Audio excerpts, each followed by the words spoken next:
If I kill that bird. Barbara, that's a bald eagle. Get away, Baldy! Yeah! Oh, well. Good evening, and good evening. This is The Wort with Mike, Pete, and Steve. GovsRadio.com. We are live here at Governor's Comedy Club. And what you're seeing on the screen right now is Beer Maker, special guest in studio today. Beer Maker is here. No doubt about it. He is ready to go for tonight's show. Ladies and gentlemen, thank you very much for joining us. We're going to hold it on the Beer Maker shot until I figure out why the other two cameras on us and the guests aren't working. And we will get to that in just a minute. But before we begin, we have some words from our sponsors tonight.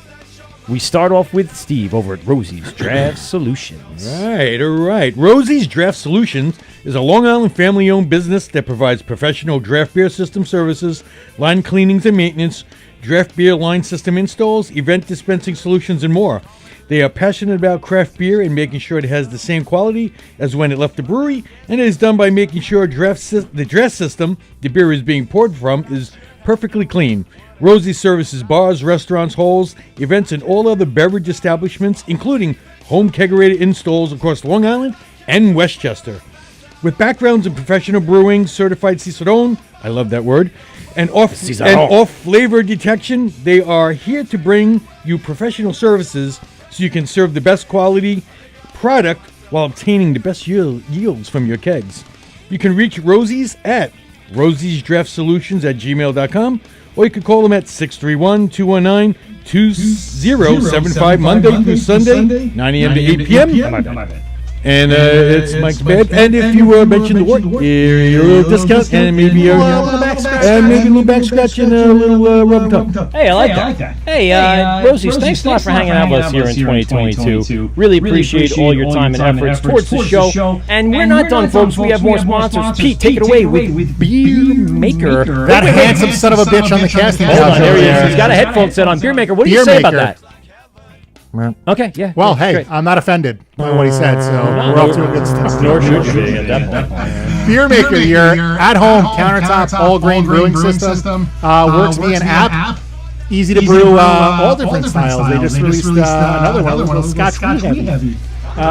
So I think that might be my next purchase. But Beer Maker brews all different types of styles: ales, lagers, stouts, porters, Kolsch's, Mexican lagers. IPAs, of course, both hazy and clear. Clear. Have they been doing hazies? Yeah, West Coast, Future IPA. West Coast, East Coast, South Coast. My bad. I didn't know Canadian IPAs. No. Beer Maker, use promo code THEWORT for 10% off your beer purchases. That's correct. Beermaker.com. BRMKR. Find them on all their social media accounts. They have media accounts? Yeah, they do. Well, I think I'm trying to solve all the issues here. But we do have other sponsors really quick. Tonight we are also sponsored by Brewers Hardware. Go to brewershardware.com for your small batch and large capacity needs. Go to Brewers Hardware. We can get your tri-clamps for days. Brewers Hardware, if you go into the promo code, type in promo code THEWORT and receive a little off your order. And thank you a lot for Brewers Hardware for sponsoring us in 2020. We're also sponsored by Brew Bag. Yes, Brew Bag, beer pong, cornhole. Go to brewbag.com or go to our Instagram where we have in our page the link tree where you can go in and save 10% off of your customized brew bag. They're doing vinyl wraps. You can get your company's logo, your brewery's logo, anything like that. Go to brewbag.com. It's a lot of fun to play. Brewbag.com. And finally, we're sponsored by VintageBeerShirtClubs.com. And actually, not finally, we got one more after that. VintageBeerShirtClub.com for your monthly subscription to Vintage Beer Shirt t-shirts. Go to VintageBeerShirtClub.com. Get your Vintage Beer Shirt today. Type in the promo code THEWORT and receive a percentage off your monthly order. Finally, we are sponsored by Physics. It's right here on the desk. Yes, and it's on the screen so now people can see it. Yes, it is your at-home tap dispensary for things like a growler, or a little 16-ounce hand grenade, or a cross-promotion, little 750 milliliter of wine. If you want to do wine on tap, you can do that. There's a lot of different options here. So go to physics.com, in the promo code, type in the Wort, receive 10% off your order, and you get some also cool. They got some, I don't know where I put my carrying bag. I got a nice hard case now for it. I can carry around a little death hood that you can throw on there. It's a lot of fun. Physics question. Yeah. So do you do the little bubbles with the wine? You can. Yeah, you can do the pushback. And it adds a little nitrogen in there. Not nitrogen, but it's like small tiny CO2 bubbles. The wine. What does that do? Have you tried that? Just curious. I have not. It'd be interesting. Yeah. Maybe like a little, I don't know, what do you call that? What is like aerate the... Like a spritzer, but without the actual spritz.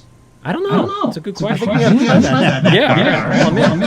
Go to physics.com, type in promo code THEWORT, and receive 10% off your order. Thank you very much. Shout outs again to Hopscotch and our buddies over at the Hopped Up Network. And we are live here tonight with our guest. I know you've been waiting. I know it's been, let's see, 7 minutes of song and dance, as they say. But we have Mike from Circa Brewing Company in Brooklyn. We were there yesterday, had a great time. We have a lot to talk about. Steve's taking apart the physics on camera. You might want to, you're going to swap it. There we go. Well, you're really supposed to run water through it. So you got your water bottle there. Run water through it, and it'll clean it out. And that way you're not, What am I doing with the water then? You just dump it out into your glass and dump it into this bucket that we have here. Oh, I didn't know we had. Remember, we still have the puke bucket here. Spit bucket. Puke bucket. There you go. Enjoy that. Mike, how are you, sir? I'm good. Thanks a lot for coming out today. I really of course. appreciate it. We had a great time with you yesterday, hanging out at the brewery, saw a lot of stuff. We have a lot to talk about because a lot of questions even came up after you left as we were sitting there discussing we saw some barrels up there we want to talk about. Yeah. We have some. We got some Spoiler stuff. alert, Yeah. they're a decoration. Right. Okay. It's funny you say that because Let's pretend they're real. Well, it does feel spoiled now. I Thank you was for the warning. pointing out. I'm looking at them. I'm like, those staves don't look like they're holding anything. Oh, yeah, you shine a light right through them. Oh, boy. Well, there goes that barrel program that I was going to talk about. Hey, it's got water going, see? That's good enough. Just a little right through it. Mike, again, thanks a lot for coming out. We know you live quite the distance. Really appreciate the drive out. I think it's just more appropriate here. Mike's better. Everything's better than doing Zoom. I'm so over the Zoom stuff. I mean, I know we still do it every now and then. I know at my school we still have faculty meetings that do it. And then, there's just some things you can't get away from.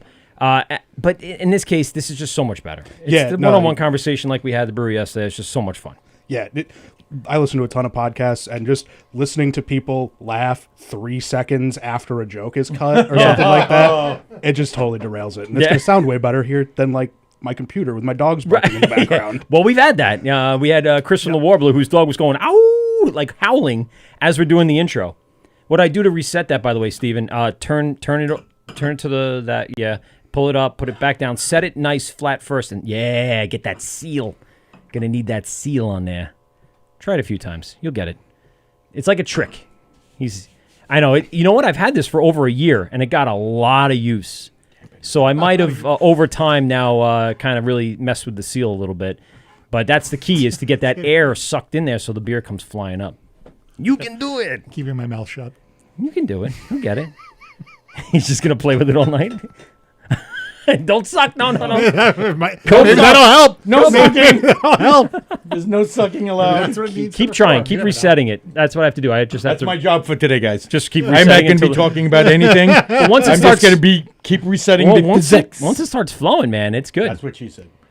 Steve, I think you'll do great, wonderful things. I don't think this is your forte, is tricking out the physics. No, And Peter, wanna we've say been things. drinking your beer that you brewed on the beer maker.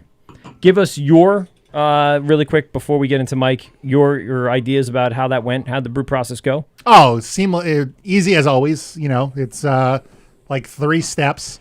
I think the most arduous portion is like filling up the water thing and walking upstairs Yeah, to fill it up again. And that's about as hard as it was. and again, And there you go. and again. And this time, actually, I took the spent grain and I made doggy biscuits. Doggy biscuits. Yeah, that was awesome. that I brought for everybody. My dog liked them. My dog's been eating them. No. Didn't? No, yes. Yeah. Oh, yeah. yeah, Oh, yeah. okay, yeah.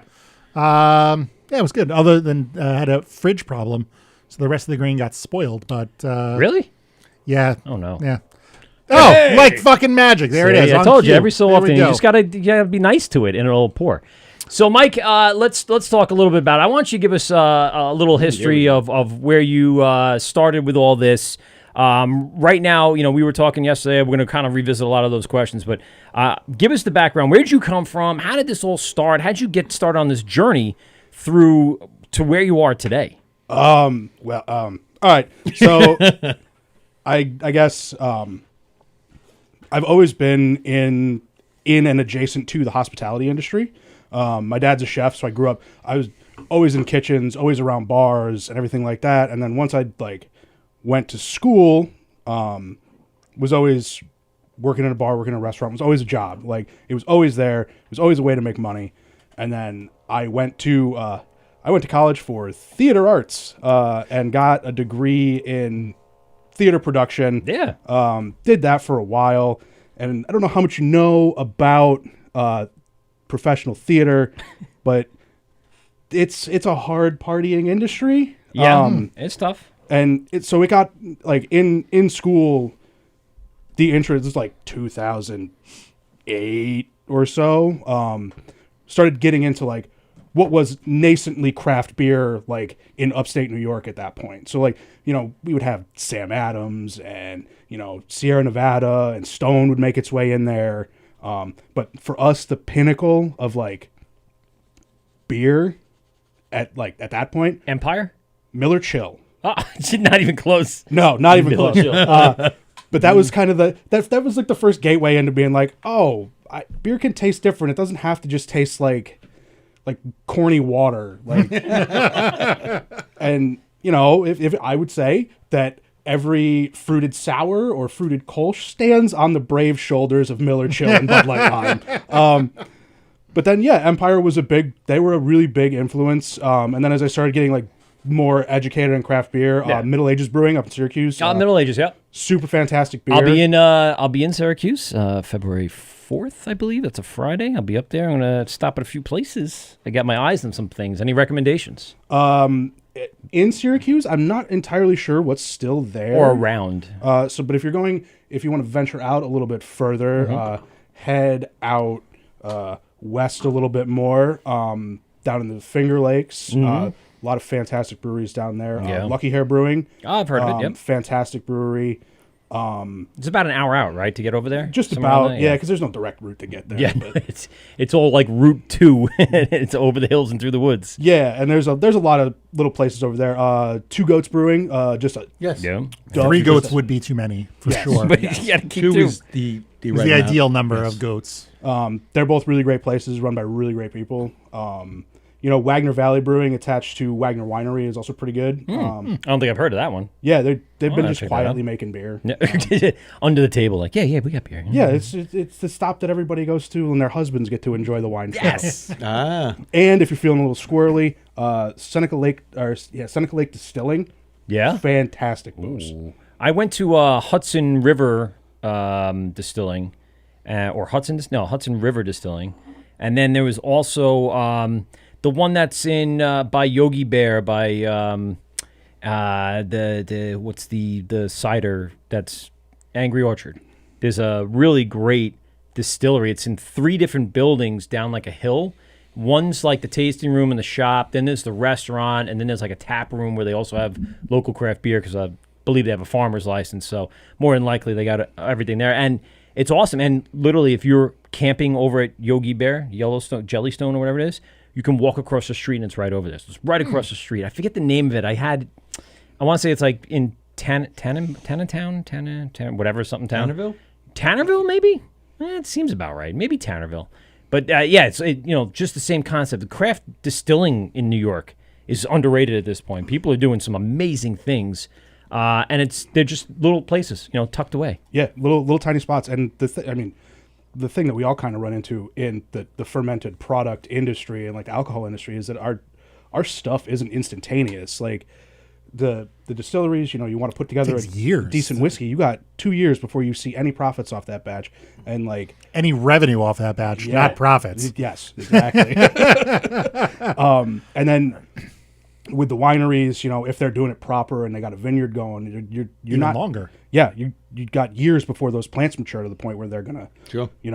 do their thing. And in breweries, we're a little bit more slapdash. We can crank something out in 2 weeks, but still, and somebody comes in and be like, "Oh, what do you got that's new?" And it's like, it's nothing for a couple weeks. You come back in 2 weeks. Yeah. Come talk to us.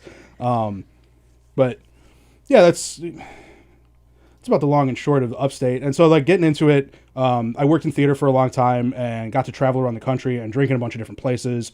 I got lucky enough to live in Burlington, Vermont for a stretch of time. Oh, boy. Bingo.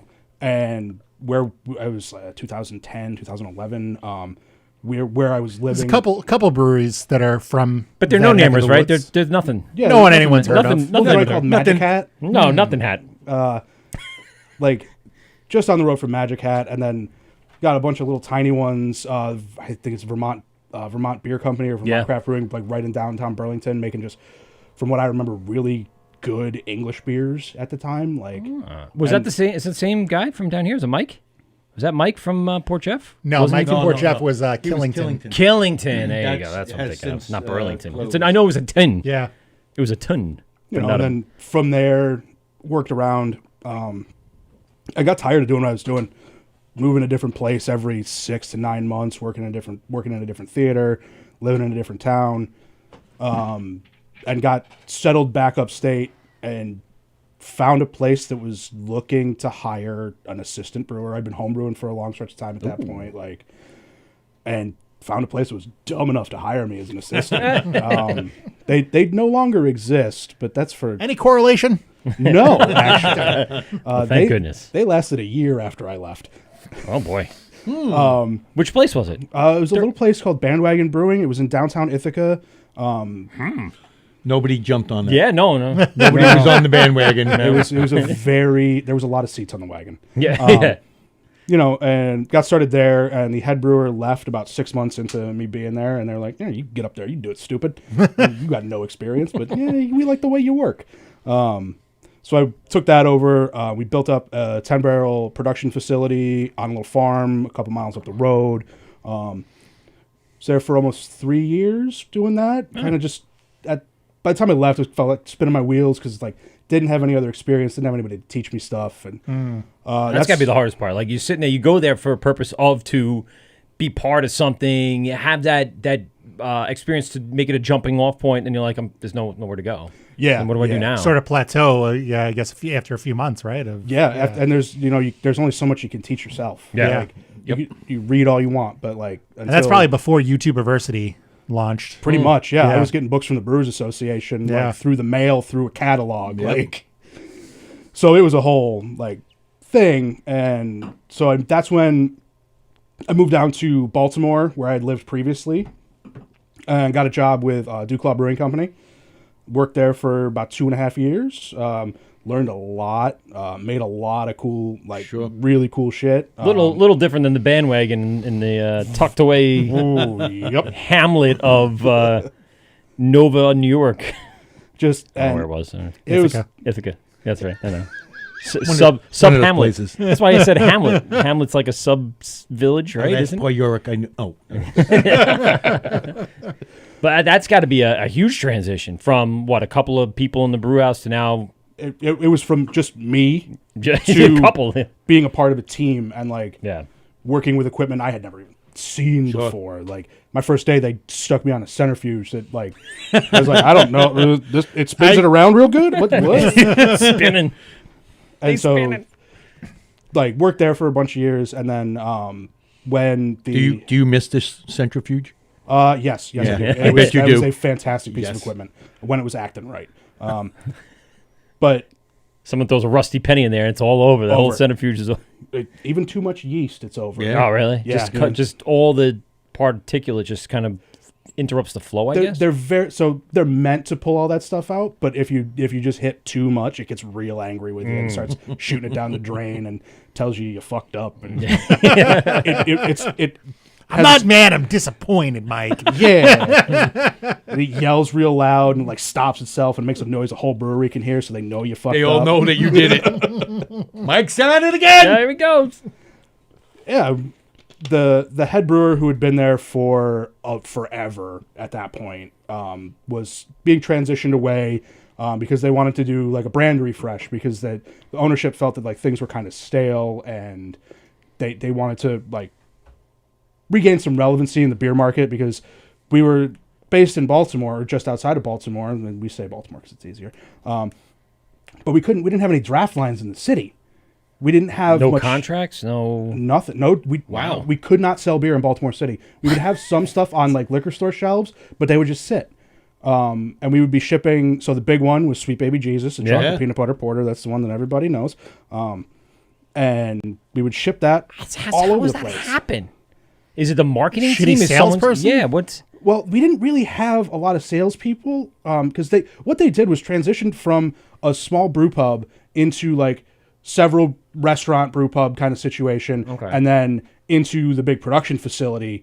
And they were like, they just didn't, because it was everybody who worked there at that, like who was there doing that transition. It was their first brewery, so they were all learning on the go. And so like, things they didn't have that kind of like backing behind them that they really needed to like. But do you think people in the restaurant area there got scared? Like, they already have these brew pubs. They're not going to have anything for it. You think it was a little bit of that too? Just lack of communication, that like, look, we're looking to send stuff out. You guys want to pick up a line, or? Yeah, it definitely could have been that. I know that the environment was a little different in Baltimore back then. Like, there was a little bit more competition because there was only a couple of big guys. And then when a bunch of new places started to open to like really like enhance that brewing market, like that's when things kind of scaled back. And so it was, okay, how do we compete with these guys? How do we like stay relevant with all these fresh new little breweries coming up? And so that was the guy who was made head brewer and myself. That was kind of our charge, was to,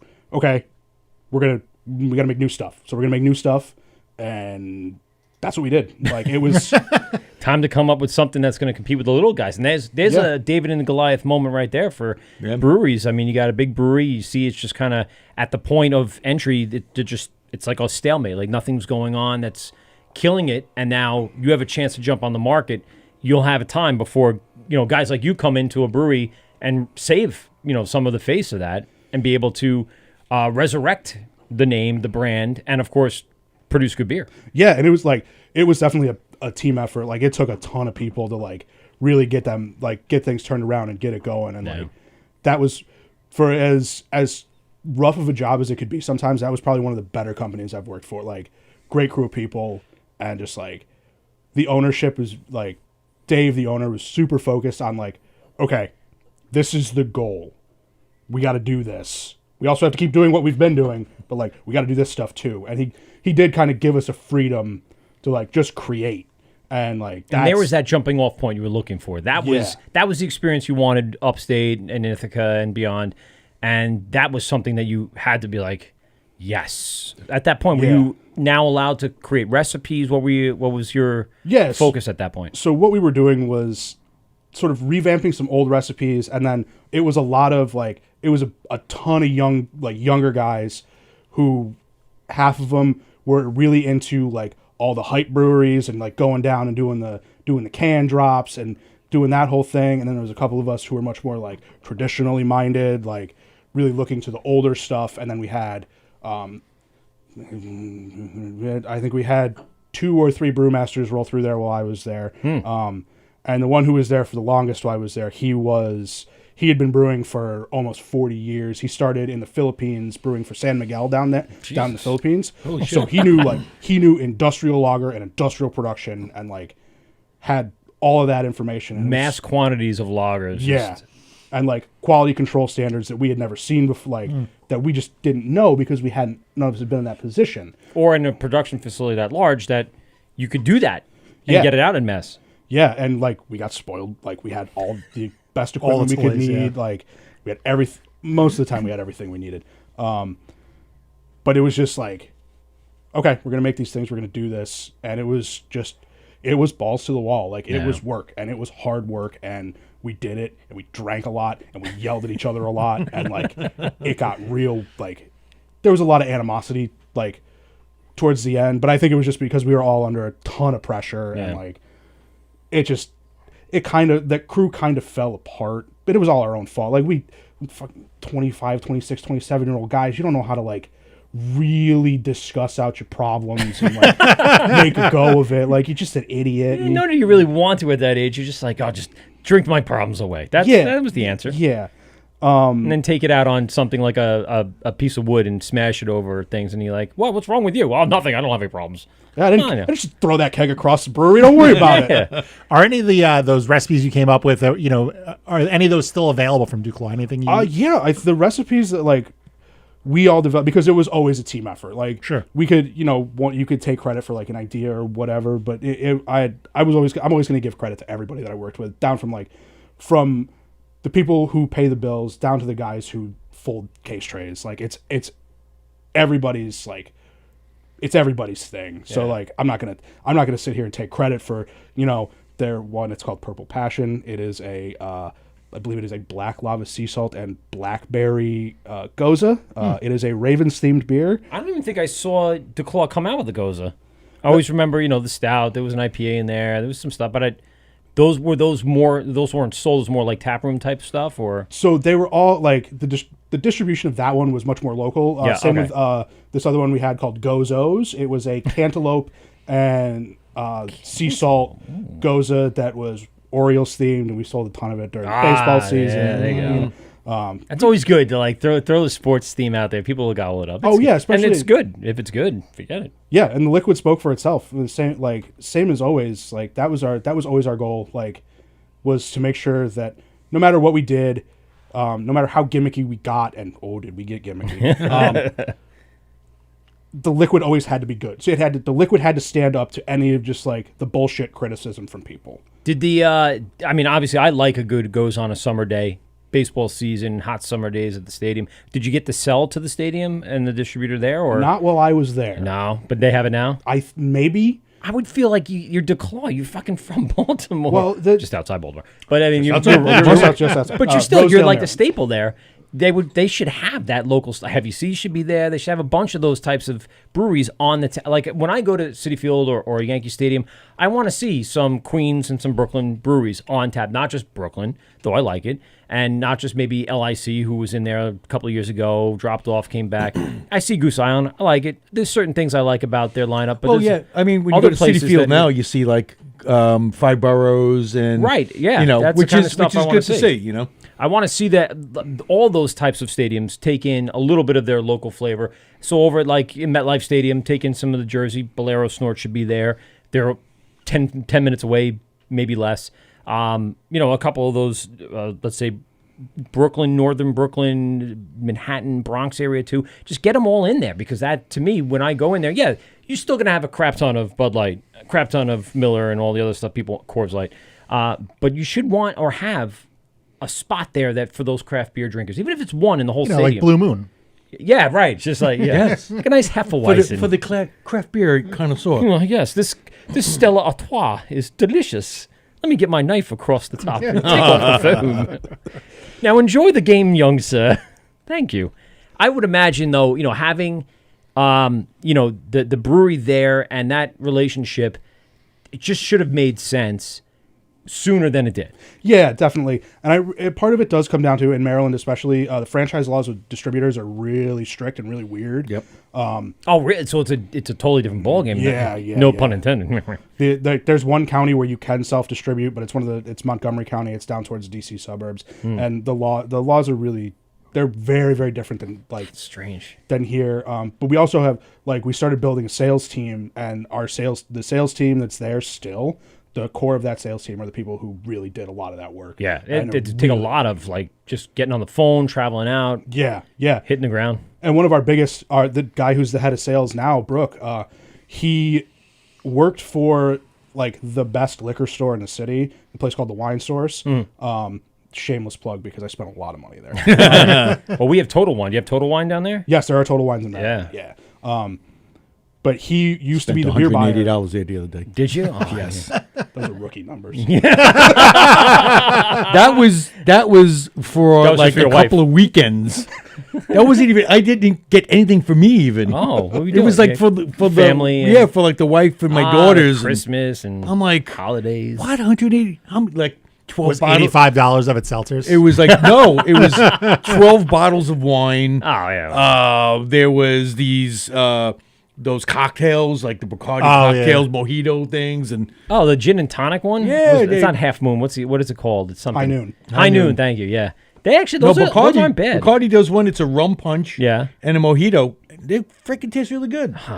10%, know if I can 12% get- alcohol. I'd rather make my own mules or something. Yes, That's me always too. nice. Me Yeah. too. Get a couple bottles to We go. got a lot of people checking in here. Yeah? Yeah. Oh, snap. Who's checking in? Give a Let's quick see shout what we out. got here. I I got saw the- Heatmeister my- Brews checking in. I saw Six Harbor. Six Harbors, and they said They wanted to join the by show. the way, there is a distillery opening up in Huntington. oh, Really? So look at that. That'd be interesting. So we got the Heatmeister. Yeah. Let's see. Let's go all the way back. Wow, there's a lot going on there. Yeah. Huh? Jesus. Rockaway Beach Studios, Hmm? the Heatmeister, Mm-hmm. Six Harbors, Les Kevs, Yeah. Craft Not Crap Li. She Loves Beer. Sheila. Yeah. Oh, hey. Hey, What's up, Sheila. Phineas Frog. Oh, yeah, from the Long Island Beer Club. Yeah, Yep. Phineas is on there. Big Rob 187. Hey, Big Rob. That G Sally. Hey. Frank Del Gorcio. I think we're just going to do a whole segment on Steve reads the names off Instagram.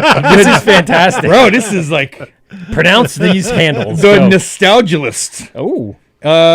We got Manny from Lithology. Hey, what's up, Manny? And we got Ryan Hannon 4. Oh, well, a lot of people checking in tonight on the live Instagram feed. Yes, we are live on Instagram right now. And Manny says, have a great show, boys. Hey, thanks, buddy.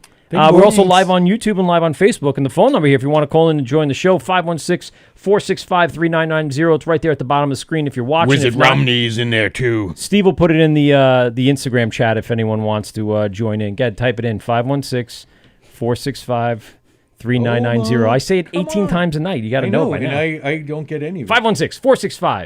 516-465-3990. Give us a call and chat with Mike. So, Mike, you well-traveled, as we know. You down in Baltimore, how long were you at DeClaw? I was there about 2.5 years. That's a good amount of time to get a lot of great experience.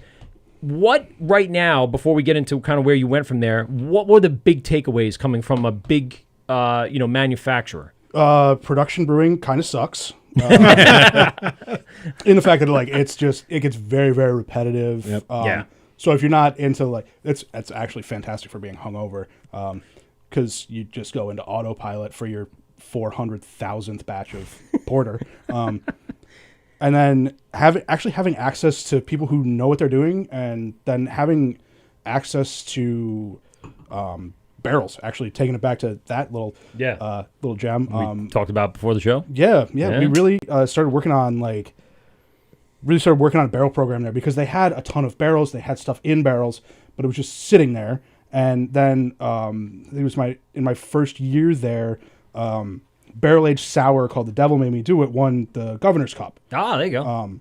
Nice. So there got to be much more interest in really pursuing the barrel program and working on Breaks that, up the production day, too, that you get to go over to the barrels and, take some tests, take some culture, see what happens. Yeah, and some barrel days were a little rough because when you're doing 80 barrels and you have to taste every single one. All right. Starting at 8 a.m. I didn't figure out how to blend them. Yeah, and it gets when you hit 40, it's fun for the first 20, and then 24, 25 is usually vinegar, and then you get to 40, and you're just fuck, how many more of these do we have? Can we just can we just dump a couple of these so we don't taste them? That seems to me like a good TikTok right there for like, to go out on the internet.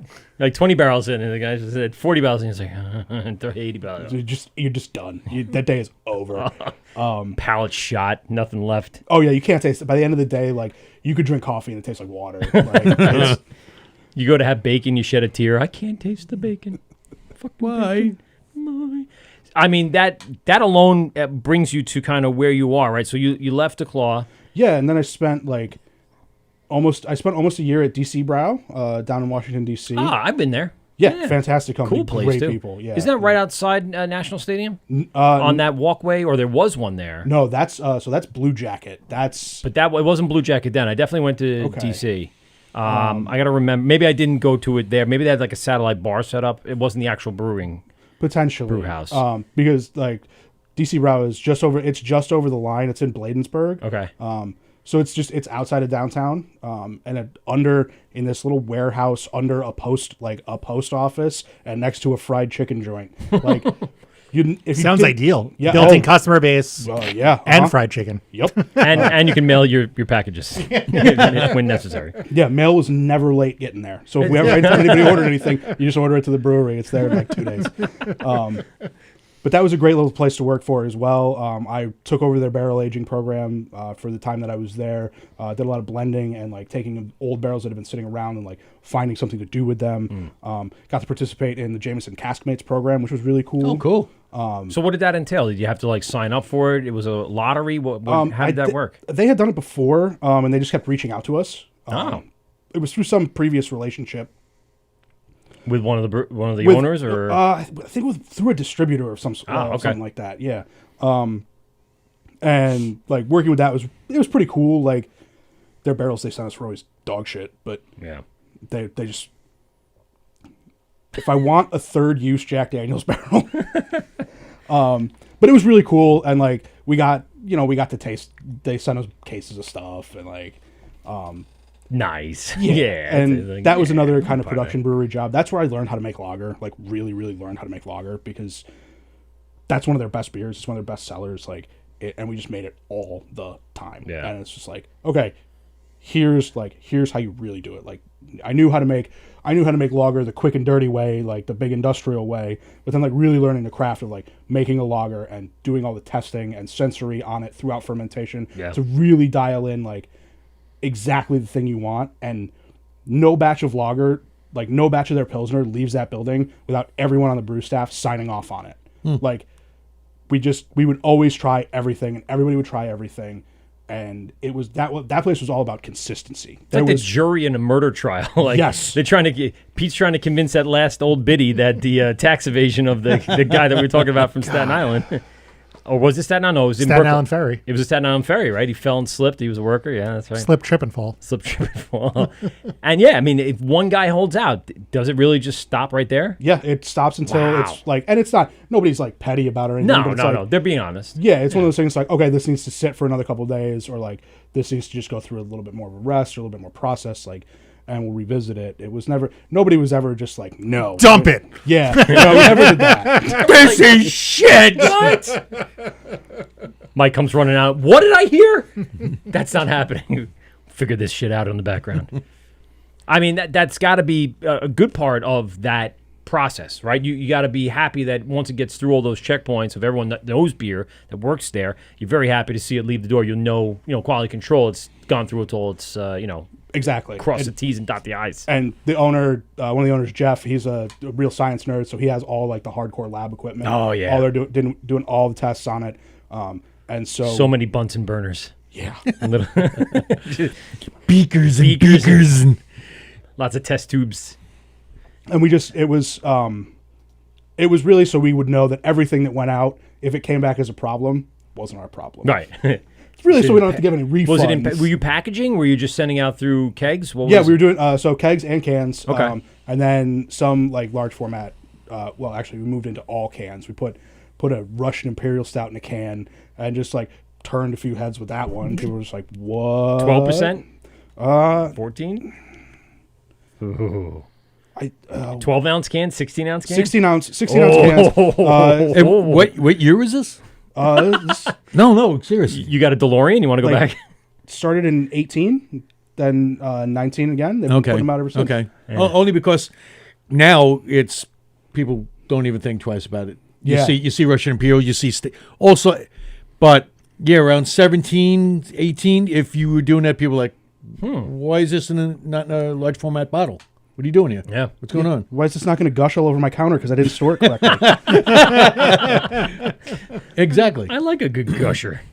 Yeah, if you want to clean yourself out at the end. Yeah, no, I don't. I was just kidding. Being very sarcastic. No, you're a gusher. Yeah, that's true. You got me on that one. So you're at DC Brow.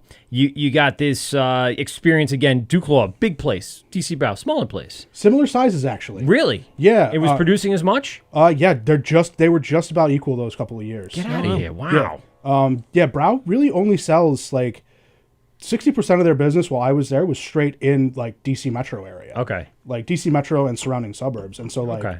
So you had enough contracts, enough lines in the city that you yeah. could definitely sustain all of that beer going on. All right, cool. That's awesome. Yeah, it was great, and aside from like the summertime in that sweaty little basement, here we go. Yep. It was fantastic. It does get hot in DC. A little hotter than it does up here. They don't have the wind off the ocean like we do here. But I want to find out because so right now we know you live in Staten Island. I do, yes. And not that that's an odd place to live, but it's like a weird thing for people even here on Long Island. Have just such a big community. It's a big place, city, another island. Okay, but Staten Island's just its own thing. So what made you kind of come from DC, and that's where you stopped there first, or Pete Davidson. yeah, I was trying to jump on that bandwagon. Yeah, time to. I got to get divorced first. Yeah. So I moved to Staten Island because it's where my girlfriend Chloe. lived. Is Chloe? Who's the youngest one? Caitlin and... No, not Caitlin. Caitlin's the father. Who's the young woman? She's like 22. Kylie? Kylie, there you go. Kylie Jenner. I'm so embarrassed right now. Yeah, you should be. I am. It's a good thing I didn't remember it, so thank you. There you go. There's a couple of Kardashians left. And don't talk about Caitlin like that. I'm sorry. I apologize. I won a decathlon. I figured as much. You had this in between area. Did you go back upstate? Yeah, I briefly went back upstate. Stayed with my parents for a little while with the intention of the intention was moving to the city. And I was just gonna go up there, work in a restaurant for 6-7 months, like just save money and move. And then 2-3 weeks into that, things kind of fell apart. I don't know if anybody. We weren't allowed outside. There was no toilet paper. Thing. Gotcha. No, that was just a passing thing. Yeah. Yeah, it was just 2 weeks. Yeah, but good. That's what I thought. So it was locked down for a couple weeks. Yeah. Everything got back to Everything was back to normal. Perfect. Yeah, Gotta flatten that curve. Yeah, we flattened it real nice. Just the way they thought it would. Little did we know it wasn't the children's roller coaster. It was the cyclone. Well, we're flattening it. It's just in the wrong axis. Right. That's a good point. I hear February 15th, basically COVID's over, and I'm hoping that's the case, but I'm optimistic. I was optimistic a few times in the last few years. Got to give that up. No, I know. It's going to be less like South Park. I hope not. 37 years from now, it's still COVID. Oh, no. Please, no. I can't deal with it anymore. I'm sorry. So I had to take a sip before I asked that question. The whole thing. So you went upstate, and this was what January, Feb time? February, yeah. All right. So you missed Steve's brewery closing right around that moment. And you could have actually owned Barrage Brewing Company. I would have sold it to you. I would have sold it instead of to the guy in Detroit that bought it lock, stock, and barrel. Yeah. And I still don't know what he did with it, but God bless him. It's in his garage. God bless him. It's a real barrage now. Oh yeah. And so that happened. Were you stuck there then, upstate, or did you say, I'm just going to push through and make it down to the city? So I got laid off, and I was like, okay, I'll go visit my girlfriend. It's 2 weeks. I'll stay for 2 weeks. I love the way he says, it's just 2 weeks. 2 years later. It's 2 years later. I haven't left. But I just went. Got laid off on the 16th. Got on a train on the 17th. Was down here and didn't leave. And was just unemployed on my girlfriend's couch for. Was it 6 weird months. to come to the city? I mean, live in the city for the first time during those moments. I think it was fantastic for me because I never. There is a bright side. Yes. I never thought I would live in New York City. Like I always actively was just like, I don't want to live in this fucking city. I fucking hate this place. Like it can sink into the ocean. And then like came in here and like experienced it and like got to walk around with like not a shitload of people all over the place and like Truly enjoy the architecture and the grounds and the walking around and I get it.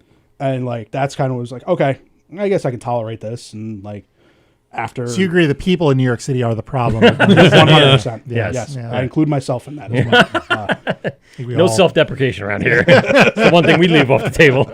Really? No, Steve, I don't know what you're doing. But I mean, that's got to be like I don't want to say culture shock, but something completely different from working in DeClaw, Baltimore City, DC City. I know you came from upstate, but that's got to be like, wow. I thought it was gonna. I thought there was gonna be more to that, but you didn't want that. No, I always wanted to live in a city. Like I grew up in the country and I am not, A country boy. but if I have to be, I will be. Like I can fit in at the bonfire, but like the beard. It's the beard. Yeah. It's the brewer's uniform. It makes me look outdoorsy. I did notice you don't have a Jeep, and of course, I don't think you own a quad at this point. I do own a Jeep. Oh, shit. There it is. All right, so you still got some country in you still. Yeah, it lives in my parents' garage. There you go, nice. But yeah, and then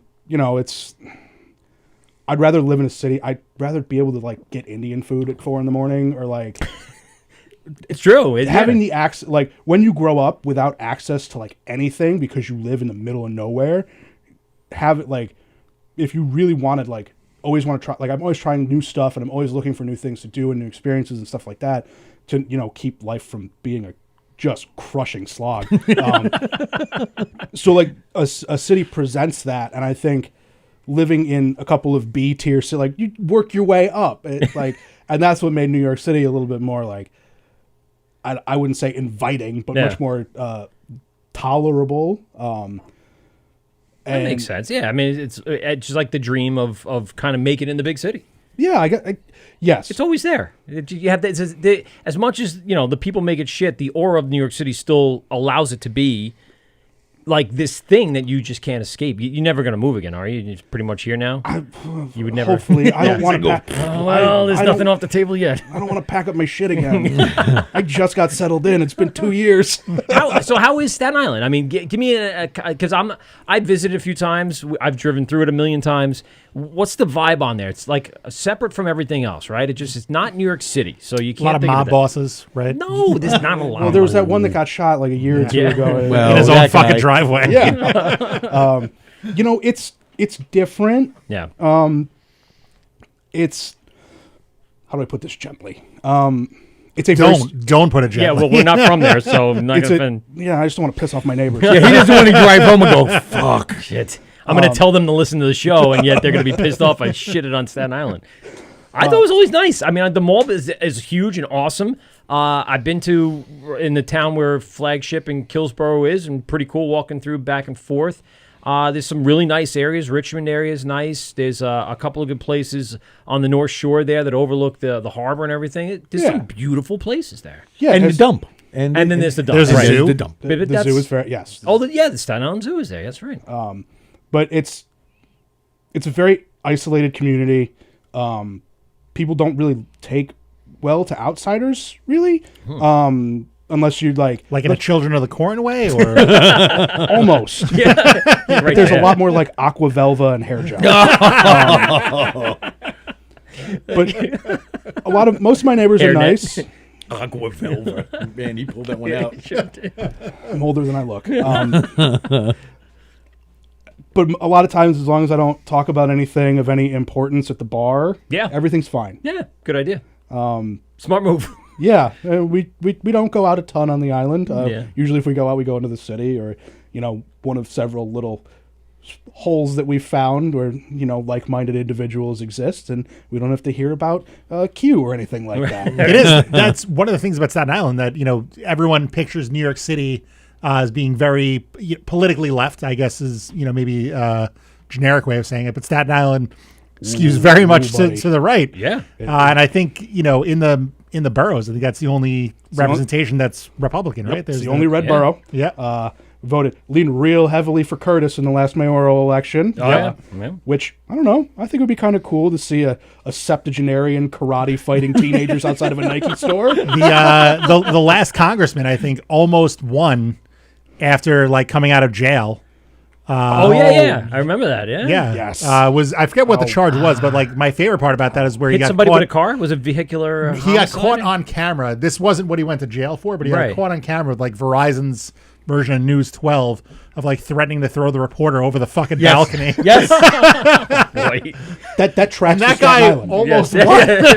won. And he almost won. I mean, so you do leave the island almost every day to come to work. Yeah. So how is that commute? Because you're coming into Brooklyn, you're on Staten Island, driving, as we found out, and parking sucks. So you try to, I guess, limit that and really as much as you can. Yeah. What's your commute like? How's that working? And how does that work with the scheduling, everything that goes on with the brewing? So the scheduling, one of the reasons I took the job with Circa is because I make my own schedule. Nice. So I don't have to be there at 5 a.m. I don't have to like get up the ass crack of dawn or anything like that. Like my brew days are about 6 hours. So as long as I'm in and working by 9 o'clock, like super good. But you know, like I try to take public transit as much as I can. We do have a fairly reliable transit system. And so Is you there know, a subway? There's a subway, right? well, no, there's just the Staten Island Railroad. Just the railroad. Okay. Yeah, and that only goes. It goes to, like- north. yeah, it just goes to like come. right along the edge of the island. Yeah. But the buses usually run pretty well. You Okay. catch a bus and it's an hour into the city. You know. Oh, that's not too bad. All right. Yeah, and the ferry is super relaxing most of the time. Like that's the I think that's what I would take. I just like the idea of the ferry, and you get to see the Manhattan every day, and just It's- kind of just pull right in and step right off. yeah. It's like just headphones in, especially in the summertime, sitting outside, just like Yeah. out, nice breeze in the morning. Like it's a nice way to like have your first coffee and kind of slide into the day. The trip home is a different story, but that's what beers are for. Yeah. Coffee on the way in, beers on the way out. Yeah. I didn't really understand the brown bag until I rode that ferry for about a month, and I was like, "Yep, this is what we're doing." So obviously we were talking at the brewery about Pete Davidson, Colin Jost buying one of those Yeah. Staten Island ferries, going to convert it into a comedy club, a floating comedy club, and a venue apparently, which would be crazy. But I caught the Weekend Update fucking bit about it. did you? I Yeah. didn't even see it. I got to Pretty watch funny. it. But- The guy who just bought a boat. Yeah. Oh, and what? They did that? He does all those double entendre Yes. things. Yeah, that's pretty funny. But I don't know. I mean, it's for me, Staten Island Ferry, I think of a few things. I think of Spider-Man. Yeah, Right? I that's think of Spider-Man, sure. the original Spider-Man Homecoming. And one other, what was the other thing I was thinking? Batman. Oh, that's right. Yeah. They were in Dark Knight, right? That was Yeah. a Staten Island Ferry. That's thing? right. Yeah. They were on the but you didn't really see the orangey thing. It was, but it was. You knew that was Oh, that's right. Because it's not Staten Island. right. Yeah, It's fucking Gotham. Gotham And Ferry. he threw the thing out the window. But you're right. Gotham It was Ferry. on the ferry. You're right. And there were three of them leaving the island trying to get off. And Yeah. I remember that. Was that Bane or was that Joker? That was Joker. Joker. One. Yeah. Yeah.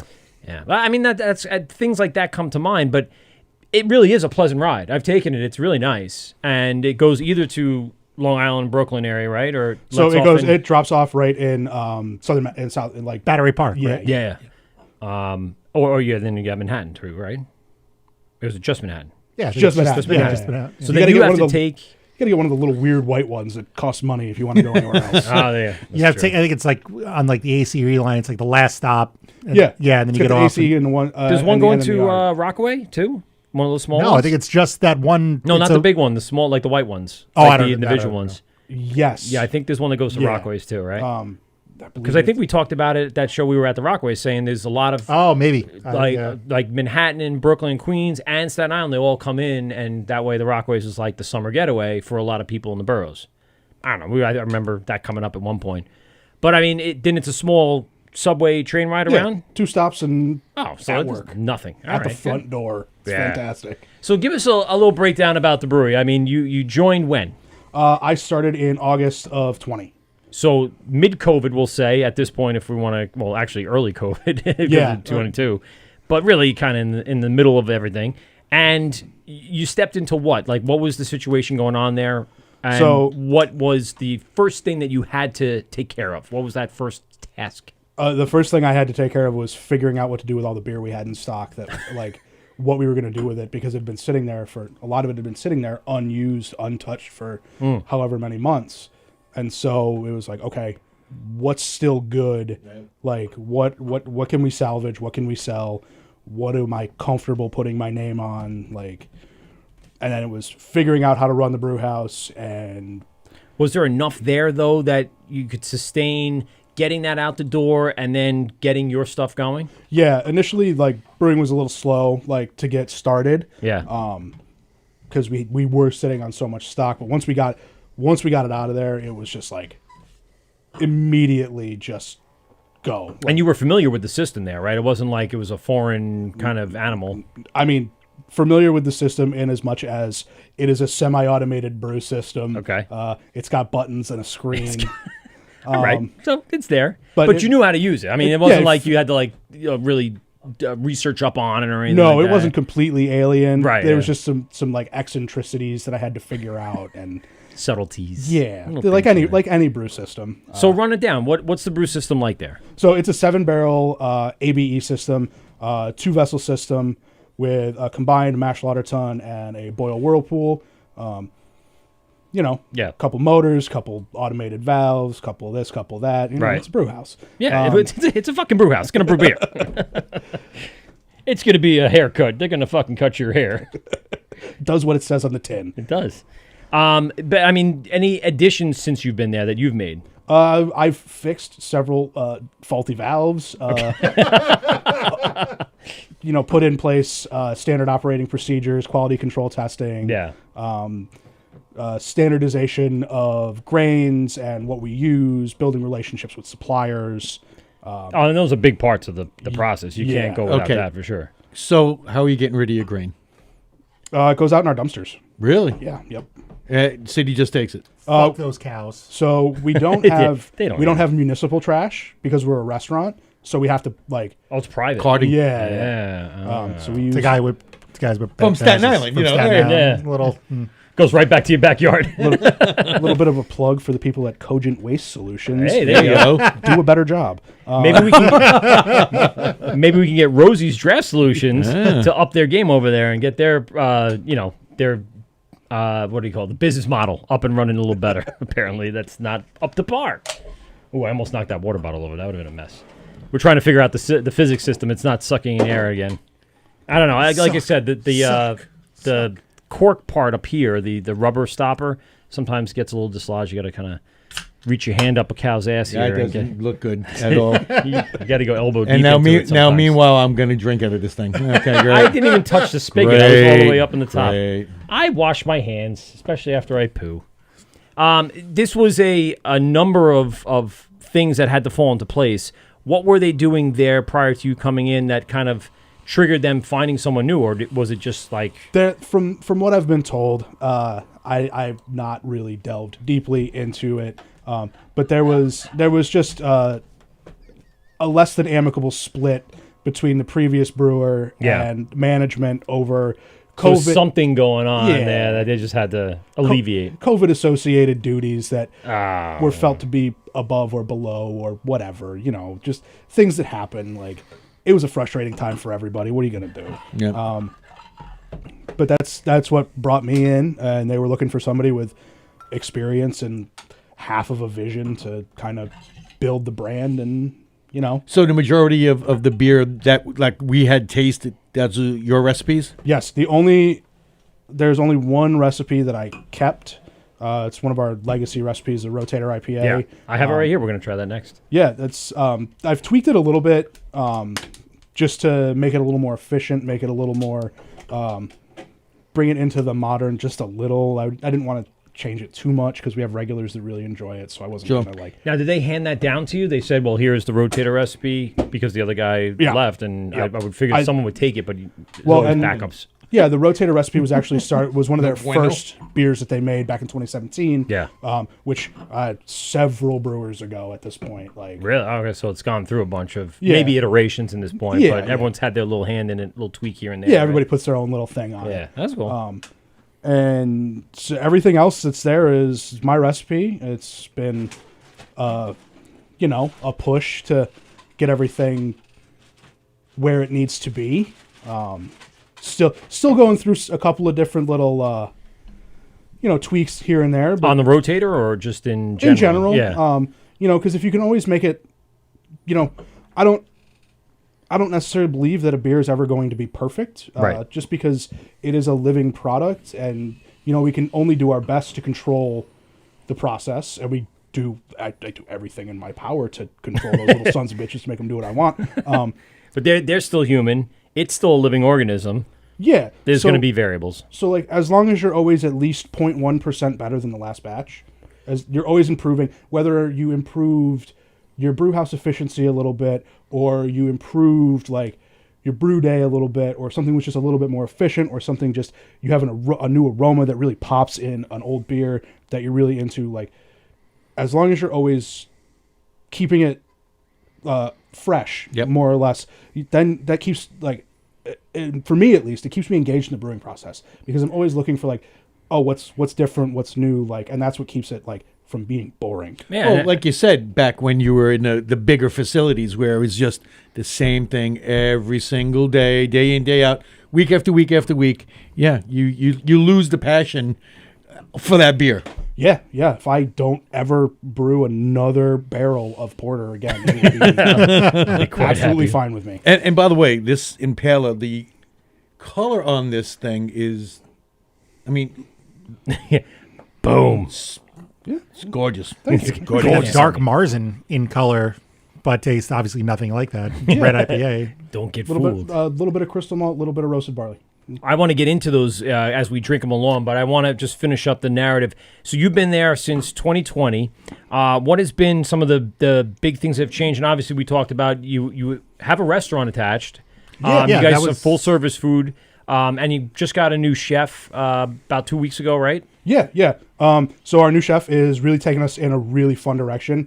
We're doing kind of classic pub food. Some of it, there's a lot of Mediterranean twists towards things. Okay. Because our owner is really is really interested in those Mediterranean flavors. So we're doing a little bit of that, and then he's got a really ambitious like dinner menu coming out. That I don't remember anything that's on it, because I'm a bad person. So now, are you guys a brew pub though? Or Yes. Okay. And that's the licensing you have? Yes, You yep. have because Steve was asking that, but after you left, he was like, I didn't ask, but I'm interested. Yeah, in there's what only we did." one brewery on Long Island that actually has a kitchen attached at the moment. So that was Peconic. Yeah. And that's interesting because that's not the standard norm, even in Brooklyn. There's a couple, maybe. We know like Hillsborough and Staten Island has one. Yeah, so we have the licensure is kind of limiting from a production. Right, you limit the number of standpoint. barrels you can put out? We're limited to the number of barrels we can put out. We're limited to the number of barrels we can distribute. Yeah. What is it? 15%? 12%? So we can self-distribute 500 barrels ourselves, and this is for beer going out of the building. Right. And then the limit is 2,000. The other 1,500 have to go through a distributor. We can sell as much as we can make over the counter. Right.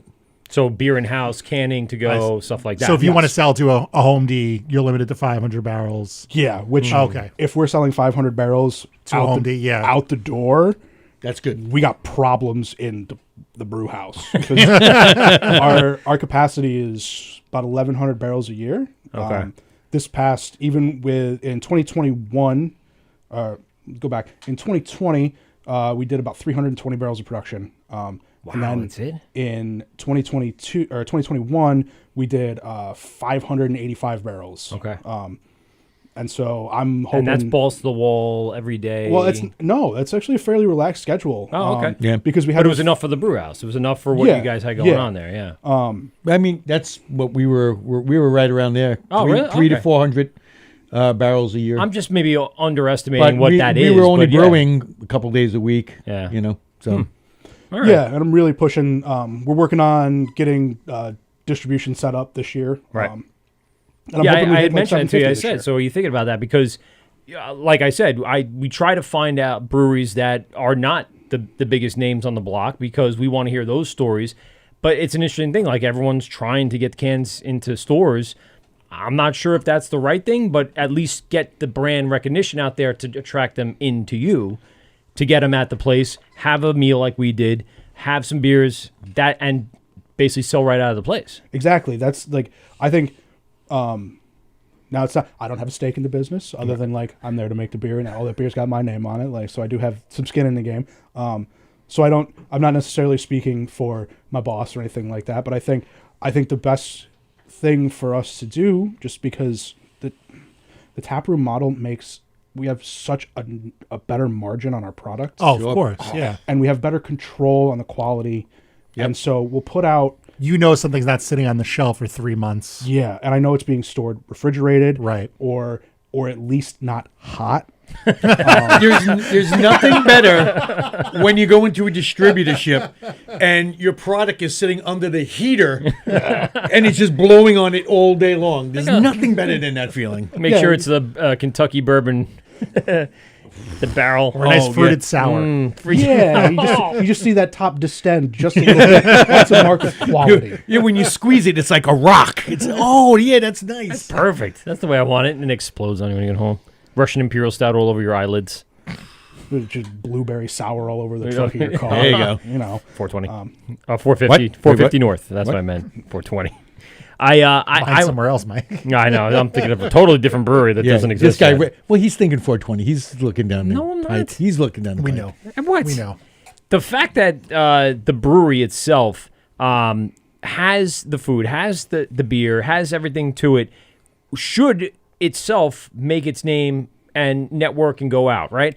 So at that point, what would be the first line of distribution? Would it just be local distribution in some stores close, or are you looking to go with like we said, a distributor or something like that? Yeah, so like we have a thing set up with somebody right now that we're moving forward with, but we're like, I don't have grand ambitions. I know that's probably would hurt my ownership's heart because they really want to like get us out there. But I think we could do just fine just selling in the boroughs and maybe doing some by mail distribution if that stuff all gets passed through. Like I thought it was now. I thought it was still good because I see people selling. Well, they're still working on USPS. Oh, okay. So that's a whole thing, and then it's like some TTV stuff that we'd have to go through. Gotcha. But other than that, like I just want to sell in the boroughs and like sell to some good beer bars and good because beer stores. The place itself is going to sustain just with the local crowd, and you got a nice area to be in. After we left, they took a shot and they had posted, hey, come down. The games are on. Yeah, and it was a nice, really nice crowd in there. Yeah, people were filing in as we were there. It was good. I mean, and the food itself, The food delicious. was really good. I mean, I had the chicken and waffles. I was craving like a nice piece of fried chicken, perfectly fried. It was excellent. And just the menu itself. You had brunch going on. It was a Sunday, so that's a new concept for you, obviously. We've been so they'd been doing brunch for a long time, and then with COVID, we got rid of it. Like we just got rid of everything. Oh, so you were saying we bring it back to with like, the new chef and everything. Yeah. Yeah. What's also good too is, I mean, I look at a place. One, it's the interior is inviting. That's one, and then. You always, I know there's always that one person that's in your group when you go to hang out that doesn't want to drink beer. But you guys have a fully stocked bar. Yep. And along with the brunch, you guys are doing the mimosas, you're doing bellinis, and I mean, that's kind of like a home run right there. Yeah, and we have a really great bar staff, really great bar manager. We're pushing to come up with some like a nice cocktail program to go along with everything as well. Sure. And then we have this idea that we've been bandying around of doing like a beer and whiskey pairing. So nice. Because we do have a very like fairly extensive whiskey selection. I was perusing your whiskey selection as we were walking by, and I was looking at a couple of the Japanese whiskeys, and I'm like, yeah, that bottle right there is like $350 right there. Yeah, no, those Japanese whiskeys go really nicely with the lagers that we've been making because they're both just like neither one is overwhelmingly flavored, and the flavors complement each other really nicely. And so, like building something like that, we'll double down on that market. We'll get people to buy the whiskey and they buy the beer at the same time. Sure. And like, bingo. It's something that not a lot of places are doing too. Yeah, exactly. It's building an experience, which is like. That's how you get people coming back. Yeah, that's how you're going to get people coming back. And the shuffleboard, which I went to the bathroom. I went, they got fucking shuffleboard. Yeah, that's. I love shuffleboard. It's so much fun. We're finally allowed to use it again after all. Because you're touching all the touching that goes on. Aren't you supposed to play with friends and you're going to be in the same taxi in the same apartment later anyway? It's the sawdust that That's what it harbors is. the coronavirus. We all know this. Well, if you just neti pot your urine, it'll be fine. Oh, yeah. Everything Well, will you be got to boil great. it down, though. I know, yeah. We gotta reduce it. Yeah, We we gotta gotta reduce it. I want to say goodbye to Instagram for a little bit. We got some a little segment coming up, but before we do, I'm gonna say goodbye to CG3303. We got Chris Mapar. We got Barley Boy, Emma J. Tap That AZ podcast. That's our brothers in arms over at the Hopped Up Network from Arizona, and Lucky Hair Brewing checking in. Guys, go over to Facebook and YouTube. We are live there on the Governor's Comedy podcast or station channel thing. All right, we'll see you in a bit. We're gonna have a little segment, Mike, that we do with our own one, Steve Pominski, and I just want to save this so it goes up on the thing. On the thing. And that's a technical term, by the way. Yeah, I use that as On the a thing. complete, professional engineer of things, and that way we can stall for time. His students are like, As I set it oh, up. yeah, that's right. Oh, the thing. Mr. O'Toole said the thing, Engineer and that's things. I have it. So, He knows about the thing. you know. Let's get into a little bit of a segment here. Let's take a quick break as we pause for Steve's questions.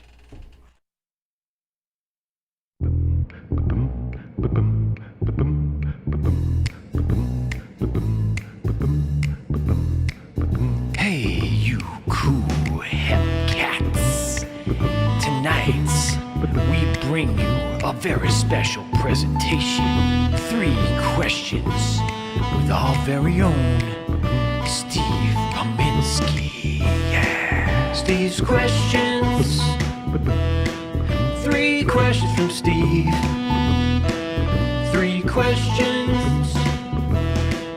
Steve's questions go. Every single time. Got to do it every time. You got a little thing. So, Steven, take it away. All right. So, 3 questions. I ask every brewer, every owner that comes in. We'll do them one at a time because usually, if I say them all 3, we all forget. And we go off on a tangent. But, first off, what was that beer that turned you on to craft beer where you said, whoa, what's going on here? This is not Miller Lite. This is not, Red Dog. What is this? Red Wolf. I love Red Wolf. Red Wolf. Oh. Magic Hat's Circus Boy Hefeweizen. Oh, Circus Boy. Love that one. Yeah, Very nice. That you was don't like- see that anymore. No. Well, gone. Magic Hat's. Yep. Yeah. They shouldn't be, though. I know. I mean, 9 itself should just stand up on its own. They should be able to make money just with 9. But the sad part was when it was independently owned, that's when they were making the good stuff. I know. Yeah. That's when, yes, the Circus Boy, Black the Hefeweizen Cat. was great. Obviously, Magic Hat number 9 was like, Snow Roller. Loved Snow Roller. what was the, what the hell was the, shit, I can't. Black Cat? I did. was Black Cat, Yeah, yeah. Black Cat was awesome. Those variety packs I would eat up because it was something a little different each one. Yeah. But Circus Boy, classic. That was like my first experience with Classic. like a yeast that wasn't lager yeast or American ale yeast. Like it was just like 19 drinking that, and it was just like, what is this? And Like, it was- how do we like? It was so easy drinking, too. And it went right down. It was not like super aggressive in Yep. either direction. Yep. Like you get some Hefeweizens that Yeah. taste like runts or like Yes, they get banana runs. It's super phenolic and they just kind of burn. Yep. But like it was just that perfect like mix of a little bit of fruit, a little bit of spice, a really nice malt backbone, and then like just that extra texture from like the haze in it was just like, that was just something completely new to me at that point, and it was just like, okay, I gotta find more of this stuff. Kind of like the haze in your Hefeweizen yesterday? We You were Yeah. fighting that guy a little bit. She was a little rowdy. When they're young, they're a little tough to handle. They're a little rough. Quick little drop kick, and next thing you know, boom, bam, boom, she's in there. And then she's good. Question 2. What's your favorite style right now? I am because of like what we're starting to brew and like what we're moving towards as a brewery. I am just deep in Czech beers, like Czech brewing tradition. Ooh, nice. So I've been drinking a lot of like side pour pilsners, and moving into some of like the darker Czech stuff. There's a who makes it? Can't remember off the top of my head. But there's this like dark Czech lager that I found at the beer store. Bavik? Yes. Bingo. That like Yeah, isn't it? They sell it at Stu Leonard's. I've had it They have it. It's good. several places. My buddy Eric talks about that all the time. He goes, sometimes when I just want a couple of cheap beers, they're in like 22s, and he'll get like 4 for $4 or something like Well, that. when I was Ridiculous. at Total Wine yesterday, they had a bunch of them. Yeah, and then like another one, Wild East down in Brooklyn. They have a 10 Plato Czech Pilsner, which is like it's like 3.8% alcohol. It's, wow. It's great for just like end of the day, like just to take the edge off and like just to kind of chill without being like, oh, I'm getting Over the hammered top, yeah. tonight. Like, Yeah, I gotta get home somehow. Yeah, yeah, but that's the kind of it's very lager based right now. Everything is like doing that research and like really getting into the tradition and trying to figure out how to put a little bit of a dumb American twist on all of it. Now, as you had mentioned in this little segment, I know Pete was curious yesterday. You said a lot of people don't understand this term, side pour. Yeah, so the side pour, it's a traditional Czech method of like beer dispense, and from everything I've read and like watched, the way they typically do it is there's very little carbonation in it. The really traditional ones are all gravity fed. Like they have the tanks right behind the bar. It runs down through, and then it's a very expensive special faucet that operates almost along the same lines as like a beer engine with a sparkler and everything. But the biggest difference is that instead of being just like the plunger pull, like most of our taps are, it's actually a ball valve. Yep. So you get really, really tight control over how much liquid is coming out of that thing. And then in the neck of it, it has a really, really fine little screen that just turns that foam into just this dense, wet, really like delicious, almost savory kind of beer experience.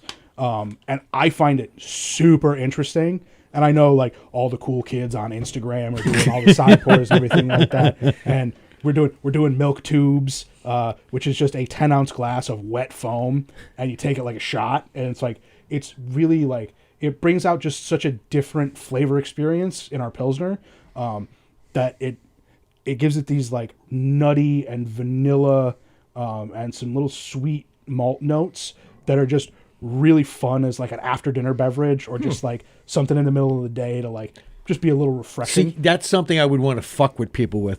I would give that Pilsner just straight up, give them a taste, and then do the side pour and go, all right, and tell me what you perceive the difference. And you definitely know they're going to be like, that's a different beer. What the fuck would you just give Well, me? yeah, and so we'll do a slow pour off that tap too, like a nice long 10-minute slow pour. And so while the customer's waiting, we give them like just carbonated Pilsner, and they're like, you're fucking with me. This isn't the same beer. Yeah. But it's Simple as that. Just a simple process. yeah, and just a changes little the whole different complexity. treatment. Like it's crazy. It's amazing what just a little bit of a different process can do to a product. Like it's really cool, and I think There were going to be 5 new breweries on Long Island with side pours. Yeah, right. I'm telling you, whoever's been listening, Manny, I know you guys are first. I know. All right, guys, side pour. Talk to me.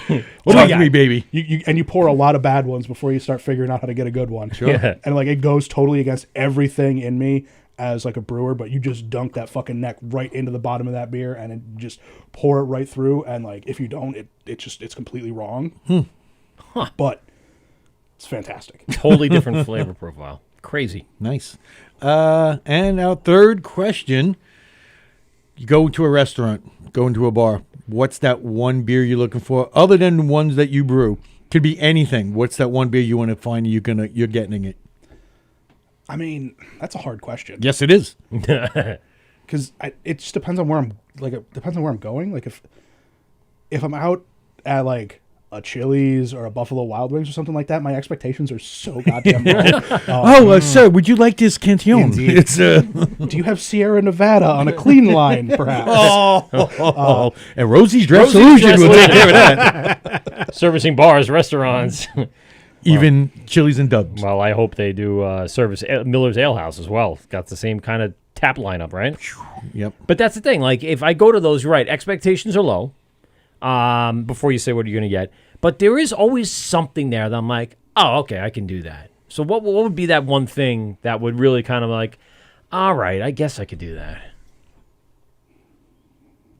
All right, if I'm going bigger guy that I can always like go to, that's either going to be a Sierra Pale or a Sierra Torpedo. Oh, I like Torpedo, yeah. There's Celebration too in season. Yes. Yeah, that's good. There's nothing better than like a fresh, like that fresh Torpedo is just so on point every time. But if I'm going to like if I'm going to like someplace that sells itself as a craft beer bar, or as like a restaurant that has like a nice selection, Barcade. Go to Barcade. Yes. I'm gonna always pick something local. Like, Okay. as long as it's local, I don't care what it is. I want to know that like you're treating your local products as well as. See, I was thinking more along the lines of Blind Tiger or Not anymore. or Haymaker. Wait, Blind Tiger I thought was not there anymore. No, it's It's still there? Okay, good. Ginger Man. No, I know gone. Ginger Man's Ginger Man's gone. A lot of like, I think Proletariat's still there. I haven't been there in years. The Cannibal's gone. That place used to be great. Yeah. So many places are. Oh, wait, was it Dragon? Well, I'm thinking like something Dragon was gone. Not Red Dragon. Red Dragon. No, there was something in the city that I was like, oh, I've been there, and it had a great tap list, and then it was gone. Dragon. Kind of remind me a little bit of the Good Life. That there was that feel and style of bar in the city. I'll remember it later. I promise. If I think of it, I'll post it on Instagram and send pictures. Yeah, if I'm going to Blind Tiger, which I have been to recently, it's very very fancy. That's when I'll reach for something traditionally Belgian or something. Yay! There you go. That's because I know that their buyers aren't gonna be, they're not gonna put shit on those lines. And I know that everything's been taken care of and everything is like as the brewer intended. Yeah. There's a number of things. A number of breweries by you. So to give people reference, you're in what's the area? What area? So technically, we're in downtown Brooklyn. It is downtown, right? In the city of Brooklyn. Yeah. So we're right off of Fulton Mall, right by like all the courthouses and NYU campus that's in Brooklyn. We're right there. The closest breweries to us are like Strong Rope in Gowanus, and then same down there. Wild East is right down there. So Barclays Center area. Yeah. Walking distance, couple like 20-minute. Randolph is right near you guys. Yeah, they're a little north of us. Yeah. So anyone that's visiting, that's I'm trying to get the reference of the area for them so they can come in and go, okay, well, I'm going to Barclays in the Barclay area in the afternoon, got a game at night, going to do a brewery tour. Put it on the list for sure. Yeah. You've kind of already gave us a little insight into the beer here. Let's backtrack a little bit. We started with the Amber Lager tonight, which delicious. I had it at the brewery right off the tap. Suspect. Awesome. It was here tonight. Enjoyed it yet again. Break us down a little bit of what the Amber Lager was. Obviously, talking a lot about lagers tonight. Yeah. And kind of what you want to do. Why did we go red? Why was that the concept? So the Suspect Device is it started out last year as our Oktoberfest. Okay. Which we've since changed our Oktoberfest beer. The Oktoberfest is much different, but the Suspect Device, it's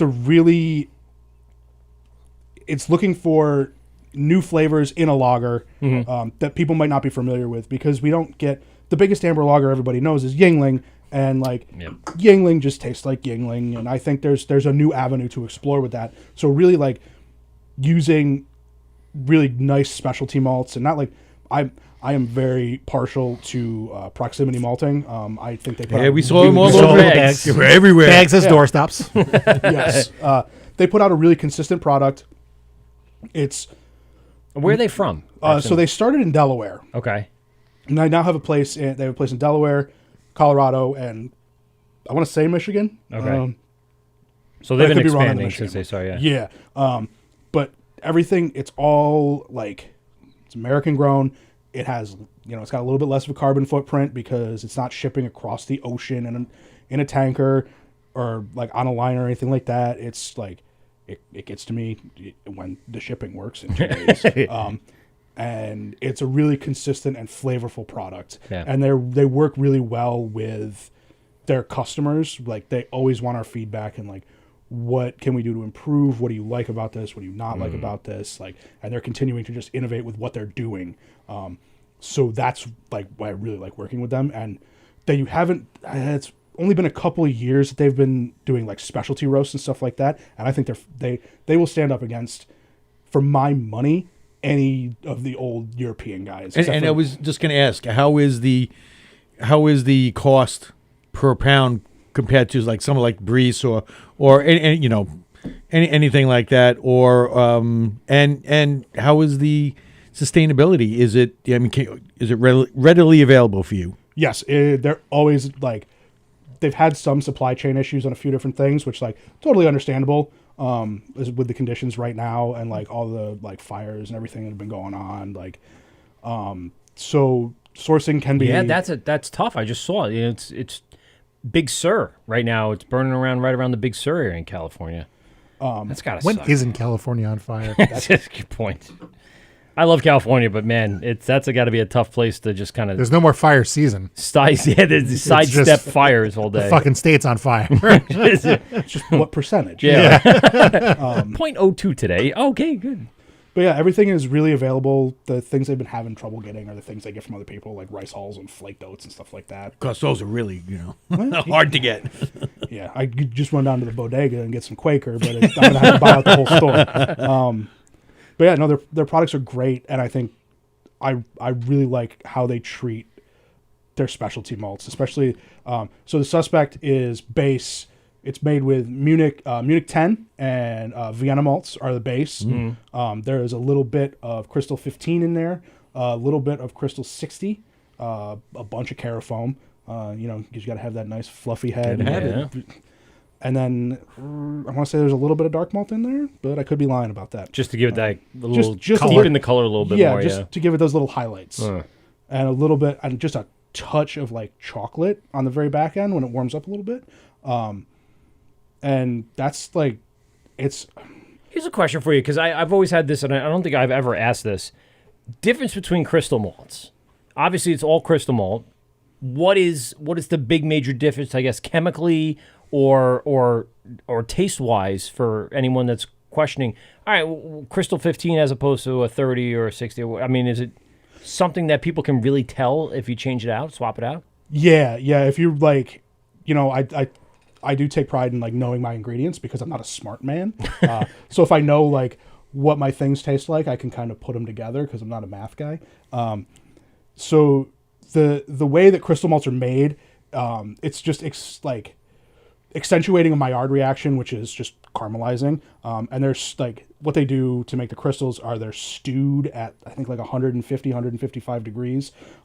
And depending on the amount of water and the amount of time, you'll get your different crystal colors, and each further step of caramelization gets you different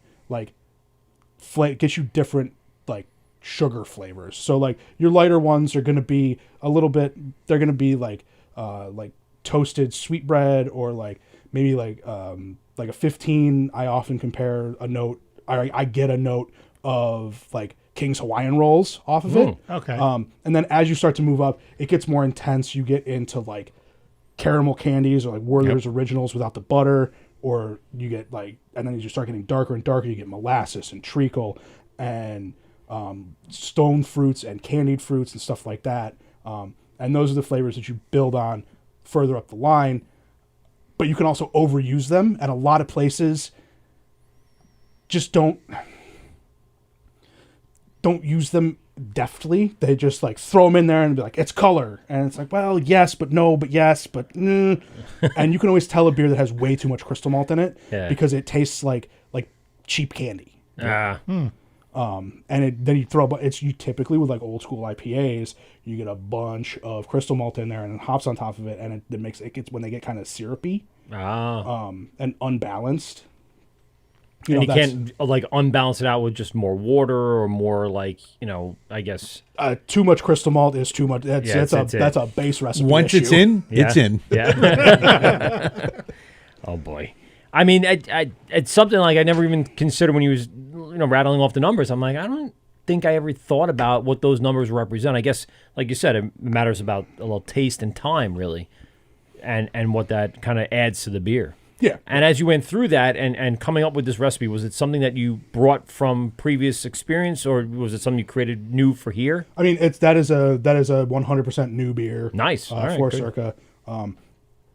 Just something that I'd wanted to do for a while because I was not satisfied with the available like mid-colored lagers out there. Like I think there's just so much unexplored lager territory.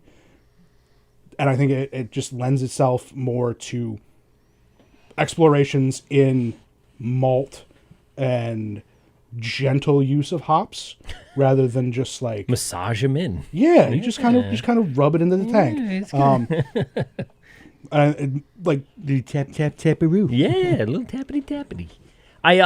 So then that compared to the red IPA that we drank next out of the crowler, definitely there's some things that are a little similar in regards to the maltiness, but then that hop profile. Talk to me about that. So the Impaler is just a big ignorant beer from like the mid-teens of like when everybody was trying to keep IPA fresh by making it different colors, and it's kind of just remembering the things that I'd had that like, okay, so we'll put a little bit of crystal malt in this, put a little bit of roast malt in it for color and a little bit of flavor, give it a really nice malt backbone to have American hops like really stand up to.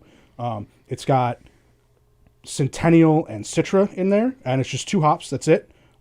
Really simple, gives it a nice bit of earthiness, and like Centennial is the OG juicy hop before like we had all these fancy Mosaic, new ones. Galaxy, and Citra. Yeah. Yeah, and it's just playing off of those two, like one super popular, well-known hop, and then one that's kind of lost its shine, but Bell's Two Hearted is still the #1 selling IPA in the country, so I don't understand And they that. still use it, so there's something Yeah. there. I mean, I remember when I first, brewed my first beer, the first packet, I was talking to these guys at the brewery, the first packet of hops I got from Kedco was a vacuum sealed pack of Centennial, Cascade, and Mount Hood. Those are my 3 hops, and I always go, well, where the hell did those hops go? They're still around. Yeah, they still. But they blend them into other things now that are a little more sexy. Citra's a great one to pair it with because it does pair well. But the base was always very malty. We're gonna say. But no, the thing too is, like Mike was saying, when you make things unbalanced, you have these brewers that are like, oh yeah, I'm going to put all this Centennial, and meanwhile the body of the beer is not right. Yeah. Now you have a bad tasting beer, and they're like, well, that's Centennial, and they don't use it anymore. Exactly. We did a beer that was Old Columbus. Nah. Okay. It was a pale ale with just Old Columbus, and it was a huge seller for us. People loved it. And they're like, oh, what do you got in there? Citra and Mosaic? Columbus. What else? Columbus. It's how not you sexy enough. It's how you It's use not, it. but it tastes great. And yeah. And use-wise, like you said, if you use it in the correct amounts in the right way with the right base, you can create some really good beer. And obviously, you're striving for all of that going through these. So then we cracked open. Do we have anything else in between? No, right? So then we cracked open the Rotator, which is your flagship. Yeah. That's Break this down. West Coast IPA. I'm a big West Coast guy. Delicious. Love it. Give me a little I'm breakdown. not a on big this. West Coast guy, and I think it's fucking delicious. Yeah, Appreciate he that. really, and I said that to him at the brewery. I said, Pete's not going to go with the Rotator. I like that a lot. That might be my favorite. Which, West Coast? Yeah. Oh, all right, there you go. See? We're turning Pete slowly. I love it. Give me the breakdown on the Rotator. Yeah, so the Rotator, the malt bill is super simple. It's just 2-row base malt and wheat, and I think that's it. Yeah. You weren't kidding with super simple. Yeah, if I would have known there's going to be this much questions, I would have brought my brew book with me. My notebook. Then it gets really complicated, in the hopping and the mashing schedule. I mash it. I do 3 mash steps on that one. Okay. But it's all about time, right? It's all about hitting those it's all temperature marks and getting in at the right Yep, time. yep. Yeah. So do a little bit of extended mash as well. Really, I want to build the body on this and give it some chew to stand up to the amount of hop matter that goes into this thing. Because the last thing you want is like a flabby IPA, and you get that stretch of time where we all had session IPAs that tasted like water that had been run through an empty hop net. Or an old garden hose. Thanks for the IPA, guys. But yeah, it's got Chinook, Citra, Another one. Chinook. That's that really nice, like, rigid, earthy bitterness that's there. Yep. But it just bitters so cleanly that, like, that's what it's really there for. It's just like to that give you that edge. hop, that American hop character is Chinook, in my opinion. Like, and then there's some Ariana in there, one of the weird German hops. Okay.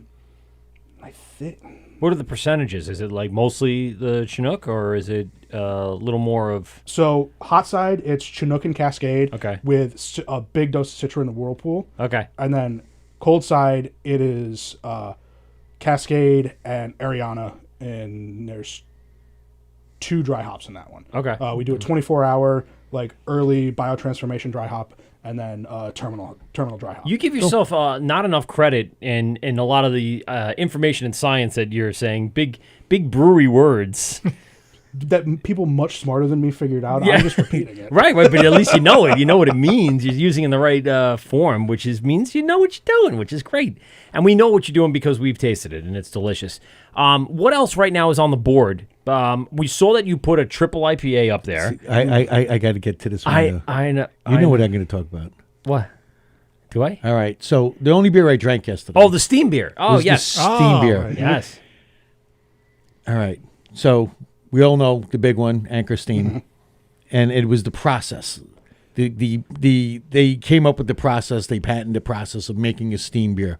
What are you guys doing to make this a steam beer? So I am a history nerd, and so I like to delve into the history of certain beers. And steam beer is one of the first truly traditional American beers, Yeah. brewed on the West Coast by German immigrants who didn't have the same things that they had back home to do the lagering process. So they made do with what they had. So they had their lager yeast that they brought with them, and they just didn't have the temperature control. So it was just too warm. So what they did, and I Fritz did a lot of good things for the brewing industry, but patenting that process was a dick move. Because you can't patent a fermentation schedule. Yeah. And it's taking your lager yeast. We use 3470, the really workhorse lager yeast, and we ferment that bad boy at 60 degrees. Okay. And we keep it really tight. We keep a good tight control on, like, how much diacetyl it's producing at that temperature, because I cannot stand buttery beers. No one wants the oiliness. No, and it's just not good when you get a glass of beer in your hand that's not like a Scottish wee heavy or like some Northern English brown ale that has any hint of butter in it. It's just so Einstock. off-putting. And then we those did guys. that, and we just hopped the shit out of it with New York Cascade hops. Like, There you go. we're gonna tweak that recipe a little bit. Yeah. I'm not totally happy with it. But that's because it was a first go around. Sure. What was the I was process? just so interested. As soon as I saw it, like I was looking at all these other beers, and I saw, steam beer. What was the process? Never had anybody ever, anywhere, I mean, any brewery. We've never seen it. Other than Anchor Steam, you know. Yeah. Never seen And it. I was like, all right, I'm interested. I got to get this. Yeah, it's one of those things, like, that's kind of what I feel sets us apart from other breweries, is that we're just doing stuff that, it's not sexy. It doesn't sell. I mean, it sells over our bar, but, like, how are you gonna go convince a distributor to sell steam beer? I mean, look at you like you're fucking crazy. So it's like being able to take those risks. Like, that's what being a brew pub really, like, gives me the opportunity to do. Talk to me about that triple. I'm just so interested. So the triple. All right, I Michael. should the have had it triple. at the brew, and then I triple. fucking didn't even do it. I was like, it's a lot because I got to drive home, and I'm like, Yeah, Should've done it. She's a big lady. Yeah. 10.5%. It's the malt bill again, super simple. Just a ton of base malt, some flaked oats, a lot of cane sugar. To really bump that ABV up. yeah. And then it's packed with so Hopsteiner is starting to make these blends of hops, and it's their proprietary blend that they call Trident. And so it's almost exclusively hopped with that on both hot side and cold side.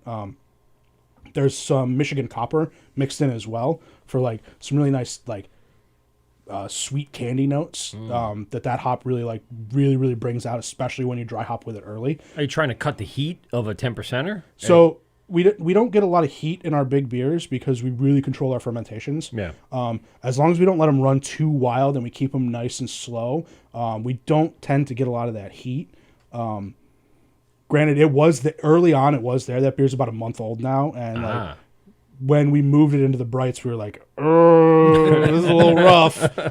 And we let it sit for a couple of days, and we're like, oh, okay, there it is. There she is. And we did 3 dry hops. So it's a triple dry hop, triple IPA. You just hitting on all those things that like the kids love. This one's for the kids. Yeah, and it's hazy, and it's a big beer, and it's me being an asshole and just kind of thumbing my nose at the places who just make all these just big dumb beers they're not trying to advance beer or get craft beer into more people's hands. It's just about making that $24 for a 4-pack. Yeah. And like On the value side, you mean $24 for a 4-pack? Yeah, that's it. Good point. If I get that triple from you know who, I'm going to be paying $32 at the distributor. Everyone's got a little taste on that one. Yeah. But that's you're right. I mean, it's one of those styles. Number one, you're going to be paying for any more for the ABV, right? So I get that. But at the back end, you really got to think about if I do that, how many people are actually going to buy it? How many people actually it's going to come over the counter? I'm sure that it's selling at the brew house or at the restaurant, but it's something that if you were to distribute it, it's a tough one to sell. I mean, people do buy them, but not like they do with just a pale, just like a single IPA or something like that. It's a tough one. Exactly. And with a style like that, we can't risk it sitting on somebody's shelf for 3 months. Because if it's going to sit that long, it's going to taste like dog shit when you get it. So that's a thing that I think the industry needs to really focus more on, is not necessarily sending all these big beers out everywhere, but sell them at your tap room so somebody's getting them fresh. They're not going to mule this thing across however many fucking state lines to sell it over the internet because some guy in Missouri really, really wants this beer that he's never going to try and he's never had before, but because somebody on the internet told him it was a big deal, he wants it, and he's going to pay an assload of money for it. Money that the brewery that made that is never going to see. No. Yep. For their hard work. It's one thing if you got Go ahead. It's one thing if you got a guy. If you got a guy, I had a guy, and I'll say it because we talked about it last show. But I had Fidens, which is just exclusively can sales out of the back of the thing on certain days. They got 2 or 3 releases. And I'm just interested. I'm not looking to get pallets or anything like that. But I'm interested in what are they doing, because you see the pictures. There's some really hype to it. We'll say, instead of being a hype brewery, it's a lot of hype to it. But I have a guy that went there himself, got it for me, and sent it to me. The brewery saw that money. The only money that anyone made was the shipping company to get it to me. Yeah. At that point, that made sense to me. But you're right. On the other end, for those guys that are trading on the internet and stuff like that. Yeah, you're paying out, and no one's going to really see that. I get it that there's a cost of doing business in the end, right? There's a cost of the person's time and gas, you paying the shipping up front, but at the same time, was it worth it? Was it really worth that when you could look in your backyard and probably find something equally as good? Yes, and who knows what condition that beer is going to be in when it gets to that final place. Yeah. Was it in a hot trunk for 2 days, and was it then it's on the back jostled of a UPS around? truck, and it's just, it does a disservice to that brewery. I'll say this: I got the beer, I got like 2, 3, and 4 of variety, right? I got 8 beers total. And the first one I opened up was 2 days later. By the way, I got it 2 days after its canning date. So I got it real fresh. But you're right, the shipping and everything. I opened up the first one, and I'm like, I'm not... The second one of the same can was so much better. So there was something to the shipping that went into it that the day after it came versus 4 days after it came, it tasted better 4 days later than it did that first day I got it. Well, see, that's the other thing is that people want beer fresh, like fresh in the can that day. There's actually a process called packaging shock that goes on. I know, we talk about it all the time, man. And so, like, that beer the first day, nothing. Don't do it.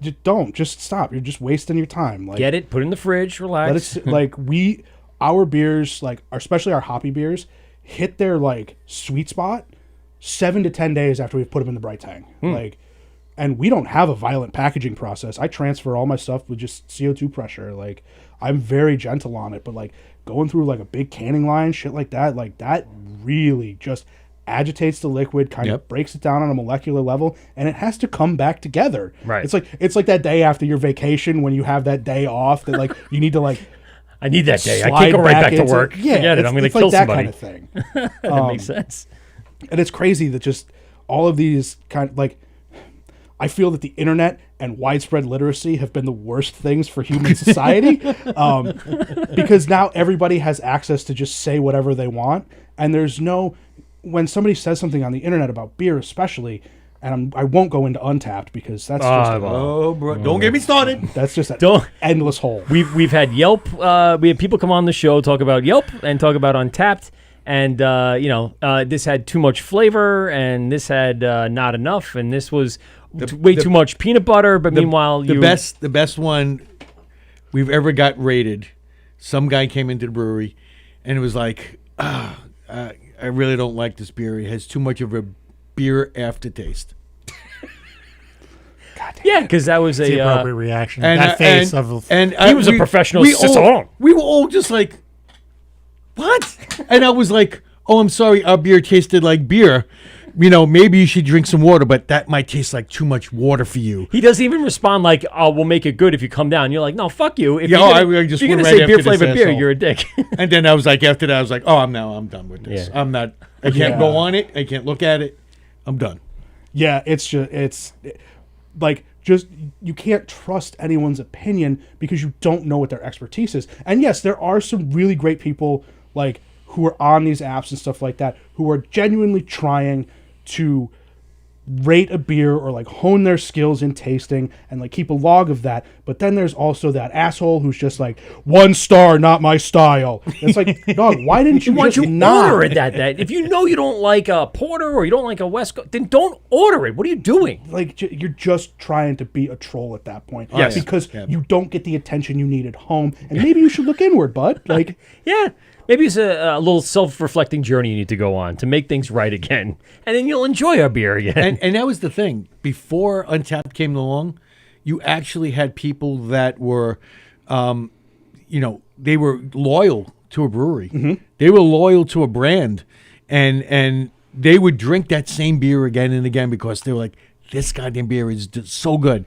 And then all of a sudden, wait, I could get a little badge if I drink 50 different beers? oh, I remember the bad Fuck old your days mother. of- I'm sorry. I'm sorry. saying sorry for? I'm sorry. It got me there. No, but fuck them all. I remember the bad old days of rate beer when you had to like Yes. have a sign in and shit. Yes. like, and that's where you would You go had to to be like, held I accountable. was going to actually Yeah. bring up rate beer.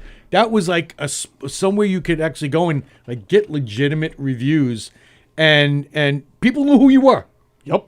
There was no like Fuzzy Balls 66. Fuzzy ball. It was your fucking name, where you lived, and yeah. And who actually, like I said, it held them accountable. You could go back into their past reviews and see, are they legitimate people or are they just, like you said, trolling through people just to be a dick, right? I mean, that's what, and people have fun trolling to be a dick. What are we doing? What are you doing? There Don't was you have this better things to one do? I have friends that motherfucker. just- Here we go. So we got the New York City Brewers Guild got to do our Blocktoberfest this year, and Oh, yeah, I saw that. That's awesome. it was really it was a really good time. Everybody was like so excited to be back out, like doing a festival again. and like it was a great day. Everybody had a ton of fun. We all got a touch too drunk. Yeah. As it does at festivals. Yeah. But most everybody like behaved themselves. There wasn't too much like throwing up in the parking lot or nothing. Like, Par for the course. but then I just happened to flick open Untapped. Oh no! And this is before I just like deleted it. And this motherfucker went around the entire festival, and I remember the guy. And if I ever see him again, like I'm gonna Pour him the pour outs from the bucket. You're gonna get a pour out, buddy. I'm not gonna say any actionable threats, but I hope he has a very nice time. Yes. But he just went around and tried everybody's beer, and the only place he didn't shit on was Other Half. Of course. Literally everybody else, fanboy. he had some shitty comment to say, and he went through and he tried every single beer that everybody had. Wow. And he would be like, rinse this. And like, he was just being kind of a snot about it. Yeah. And I just like, He was a fanboy. Yeah. dog, like, what do you get out of this? Right. Of just everybody at this festival worked really hard to be here and came out, and nobody's getting paid for this. We're all out here like, well, sometimes you're getting paid for it, like if you're an employee or whatever. Right. But like, we're all out here to like make sure you guys have can have fun again. Cool experience. Like, we're trying to make it so everybody can have fun again. Everything we do as a brewery and in a restaurant, we're just trying to make it so you have a good time. And you had to come out here and just be a grump. Like, why? Like, don't just... Yeah, don't do it. Just stay home then. At that point, just go to Other Half while the festival's going on and enjoy yourself. Yeah, have a fun. good time. Have a great time. Go drink their IPAs. Like, they're not See, my- that's one of the guys where Wait, they have IPAs? no. The best thing is if you get take an Other Half can. Yeah. Just take the label off and put it on your own can, and you put it on. You go, hey, when you try this Other Half, oh, thanks, bro. Oh, this is the best. And Yeah. you're like, it is the best, isn't it? Yeah. Because it's the fucking beer I brewed, you scumbag. Caught you. I know it's good. I know it's good. Because I brewed a dick. I want to quickly, because we're running out of time here, believe it or not. It's been fun. Let's talk about the future here. Where are we moving to? Give us a little idea of kind of if there's any future plans for the brew house, and of course, what's in the tanks and what's coming out in the near future. So future plans for the brew house are just, at this point, still just to get through COVID. But Yeah. whenever it's over, it'll be over. We were talking about the outside, 2047 probably. the outside, structure you guys have built, and they kind of got rid of it. And now they're bringing it back, and they're saying it's cool. I like the idea. It was awesome. People hated it because hard to get through the city streets now and hard to do this. I get it. It was always hard. If it wasn't the structure, there was a car there. So relax. Exactly. Right. There was a car right there. Or several cars. Or something more. It completely, you couldn't even cross between the cars. They were that tight together at that point. All right. Besides that, you have a nice, big, beautiful outdoor space. You have like the entrance area where you have all your tables. That obviously you kind of outside part you built during COVID to kind of extend the brew house because at some point you couldn't let anybody in. Yep. So you were serving right out of the window as we were talking about. But is there any future plans for that structure or anything else going in the brew house that I guess seating wise or besides the brewing area that's going to be expanded upon or changed? Yeah, I think our footprint is kind of what our footprint's going to be for right now. We do like that outside area, especially in the summertime. Yeah. Oh, God, yeah. Because we have a really good relationship with the Downtown Brooklyn Alliance. Cool. And so we'll get that street closed off every once a weekend. Oh, or, really? once That's a cool. month, and we'll put on a concert out there, and it's Oh, just free shit. for That's everybody to rock fucking cool. up. We'll pour some beer outside and come through and have a good time. It's And nice too. You got planters in there. It would look like a nice, cool vibe. It was just big, open, sliding doors, like barn doors. I was inspecting the whole thing. I'm like, this is better than what some of the other places are doing. Well, it's a really nice structure. Yeah, and that's the benefit of our owner also owns a construction company. So Bingo. there you go. So- Bing bong. Bing bong. he knows he's got a team that knows what looks good. Yeah, it did. It was awesome, and it matched the color scheme and everything. So it kind of drew people right in. Yeah, and so that's kind of what it is. We're starting to, we've had another change in management in the restaurant as well. We have a new general manager. He's got a lot of ideas. And so we're going to start as things kind of calm down with... Was it that gentleman that was sitting on the side? Yes, yeah. Because him and we kept looking at each other. I know him from fucking somewhere. Because he kept looking over at me. I would look over at him. I'm like, I fucking know this guy. I don't know where I fucking know him, but I know this guy. Probably sold beer to him at another restaurant. Who the sometime. hell knows? Yeah. But we're going to start having pretty regular indoor events. We've had really good success with bingo on the weekends. Yeah, Like, I mean, that's been any- super cool. All those things work out here. You got like yoga in the morning. You got trivia nights, bingo nights, those kinds of game night where they have old school games come out. Those work so well out here. Oh yeah, they work great in the city too. Like Yeah. we have trivia every Wednesday. Yeah. And we get a really nice crowd for that. Like right now, it's playoff season for the NFL, so Yeah. like that's super huge. We have a really great crowd for soccer. Like Nice. Yeah. Oh, yeah. really? Cool. yeah, we get people coming in like the days where like soccer's on early. I'll be in there brewing, and it's like 10:30 on a Friday morning, and they're like, "You guys open?" Nah, dude, it's 10:30 in the morning. Like what? So we get that we get those guys coming in. We're gonna have a few more. We've had some really nice like drag events that have really brought out a lot of local community. We were talking about it 2 weeks ago. Our friend Mike over at American Beauty Drag Queen Bar and Beauty. Bistro does a drag Queen, night. Bingo. Bingo. It's Drag his bingo. best night. And Best night of all. they slay it. They have waiting lists. And It's crazy. It's a great time. Yeah, and it really like a lot of our staff are part of the LGBT community as well, and so like we like if they think it like they want that to be their idea, like fuck yeah, let's do it. Yeah, cool. Like, and so it's super inclusive. It gets a different crowd into a brewery. Yes. because like from being in the arts community, like a drag show is a different crowd of people than like coming to a brewery, and so like if we can get those people to meet, it takes that like. Does what we really need to do in the industry right now and make beer actually more inclusive and not just like saying it's more inclusive. and turning more people onto it. Plus, you got the full service bar. So even if they don't like beer, they know they don't like beer. You got the full bar for them as well. Yeah, we have something for everybody. Right. And you know, like I always say to like my staff when I'm training them, like, you know, we not everybody likes every beer, but we can always find a beer for everybody. Yeah. Sure. And so like that's kind good of what mantra. we're doing. That's a good mantra. Like because there's so many different styles and like We'll find something for you. You don't worry about that. We got this. We'll get you. We got We'll you. get you there. But yeah, that's kind of where we're at. Continue events. Yeah. Continue stuff like that. Anything changing in the brew house? Going to update anything? Change anything out? Increase any capacity? There's like no room. I know. I was like scoping out somewhere. I think maybe in the front you have maybe some room for some more tanks, but We don't have any space to add anything. So it'll really just come down to process work. yeah. So we're not really looking to expand anything there. I am really hoping to get. So right now we use a mobile packaging company, Maltman Canning. They are fantastic. We I love suggest a Maltman. we love those boys. But I'm in the future, probably next year, trying to get my own line in there. So it's a Okay. little bit more efficient for us. Sure. But that's a whole capital expenditure, and Like a wild goose somewhere stuck in the back, or hopefully not a goose, but Yeah. No. something. Yeah. cost wise, that would be a little much. But Maybe one of the monkeys. So I've been talking to this company out of Canada, Cask Packaging. Yes. They do really nice small systems. Like, I'm not like I fucking hate a wild goose so hard. oh yeah, bad experiences. Yeah, they're Was DeClaw doing it, or was yeah. Yeah, They're temperamental. Yeah, they're very temperamental. We had a goose that we rented in Duclaw, and then we had a goose at DC Brow as well, and they were just constant battles? yes. Yeah. There was never a smooth packaging day.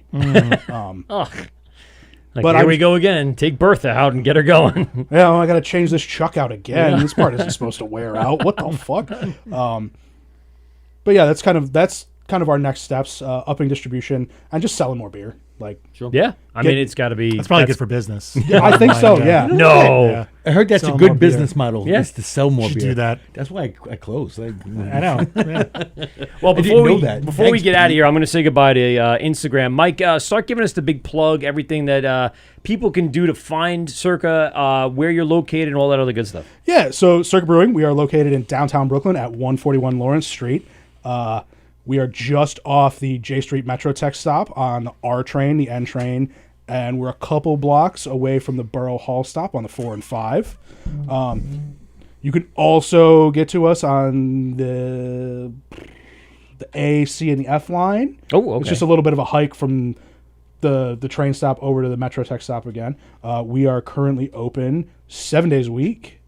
Monday through I don't know our hours. We open at 4 o'clock. I think you open at 12 on the weekend. Yeah, Which is nice. That's why I was like, perfect. We'll get in there early. We'll get out early. That way it's no traffic. And it was a nice little, quick in and out. Yeah, Saturday, Sunday we open. We actually open at 11. Brunch starts at 11, runs 11 to 3, and then dinner after that. Yep. Beer menu all day, bar menu all day. Bar, beer. Happy hour Monday through Friday, 4 to 7. My manager will be very happy with that plug. Trivia on Wednesdays, $5 beers all night on Tuesdays. Nice. You can find us on socials at Circa Brewing, mostly Instagram. I'm pretty sure we're on Facebook, but I'm not on Facebook, so I don't What's know. your MySpace presence like? Very not great. Our top 8 has really been divisive. It's all Tom. It's just Tom, and Tom. That's all right. You get through the whole thing, and then in the end, you got to come visit Circa. We had a great time yesterday, enjoying the food, the beer, the vibe of the place. Come check Mike out. I mean, it's one of those things you need to meet him, and he'll hang out and talk to you about the beer as well, just like he did with us tonight. Had a great time with you, Mike. Really appreciate you making the trek out here from Yeah, of Staten course. Island. Thanks for having me. Tell Pete Davison we said hi. Yeah. Yeah, we'll be in contact. And good luck with, you have the New York City New York City Craft Brew Week coming up, Oh right? yeah, Brew Week is it's in February. The kickoff, the opening bash is February 26th. It's going to be down in what they're calling Industry City. That's what it is. We couldn't think of the name. We kept saying like Yeah, it's all Brooklyn those Navy old, Yard. disrepaired warehouses. Yeah. that they're repurposing. It looks great from. That's where Transmitter is. Yes, Yeah. they're actually the Navy Yard. Oh, they are in the Navy. That's what I said. There I was knew some, who the hell was over there? Over in Industry City, it's actually Sake Distillery. Oh, really? There was someone else. It wasn't She- Big Alice, right? she- Big Alice didn't have a piece of that, or It was a female, Katerina, Oh, that's right. You were talking about that. Yeah, you couldn't think of it. and she was there for a short while, and then she actually moved to like Ohio or whatever. And Oh, I don't know. this was a while ago. Yeah. Well. Well, you got that big kickoff party, and then a whole week of New York City Beer Week. Yeah, a whole bunch of events all over the city. We haven't finalized our schedule at Circa just yet, but we'll have some special stuff out for everybody. Specifically, I'm looking forward to bringing back our barley wine that we did. Oh, my, oh my! Barley wine, American style, English style. American style barley wine fermented with New York State Concord grapes. Hey, there you go. Keeping it real in the New York State. Love it. Mike, I really appreciate it. Thank you very much for joining us tonight. Thanks so much Yeah, for of making the course. trip. This has been awesome. This is The Word with Mike, Pete, and Steve, GubsRadio.com. You can check us out on tomorrow probably on iTunes, Spotify, Amazon Music, Podcasts, and, of course, always on the Hopped Up Network. Before we get out of here, Steven, something to say before we get out of here. Yeah. If you're afraid to go outside, still get something from your local breweries, bars, restaurants. Get it to go, because when it's all said and done, you're going to need them there. Yeah, you want them there when this is You all want 'em there all when said it's and over. done. So keep, I guess. Spend that money, you fuckers. There you go. Pete? I'm going to yield my time to Beer Maker. Oh, Beer Maker. Beer Maker, what do you got to say? What do you got to say? he's been very quiet tonight, Yeah. and his camera went off. Oh. So, I mean, I could put him on the big thing. This one, goes here you that go. joke. There you go. There's Beer Maker sitting on the couch, enjoying himself. Really hasn't said much tonight. But thank you, Beer Maker, for being part of the show tonight. This is The Word with Mike, Pete, and Steve, GubsRadio.com. And we out. Well, that's 2 hours of your life that you'll never get back. Are you kidding me? Please hang up and try again.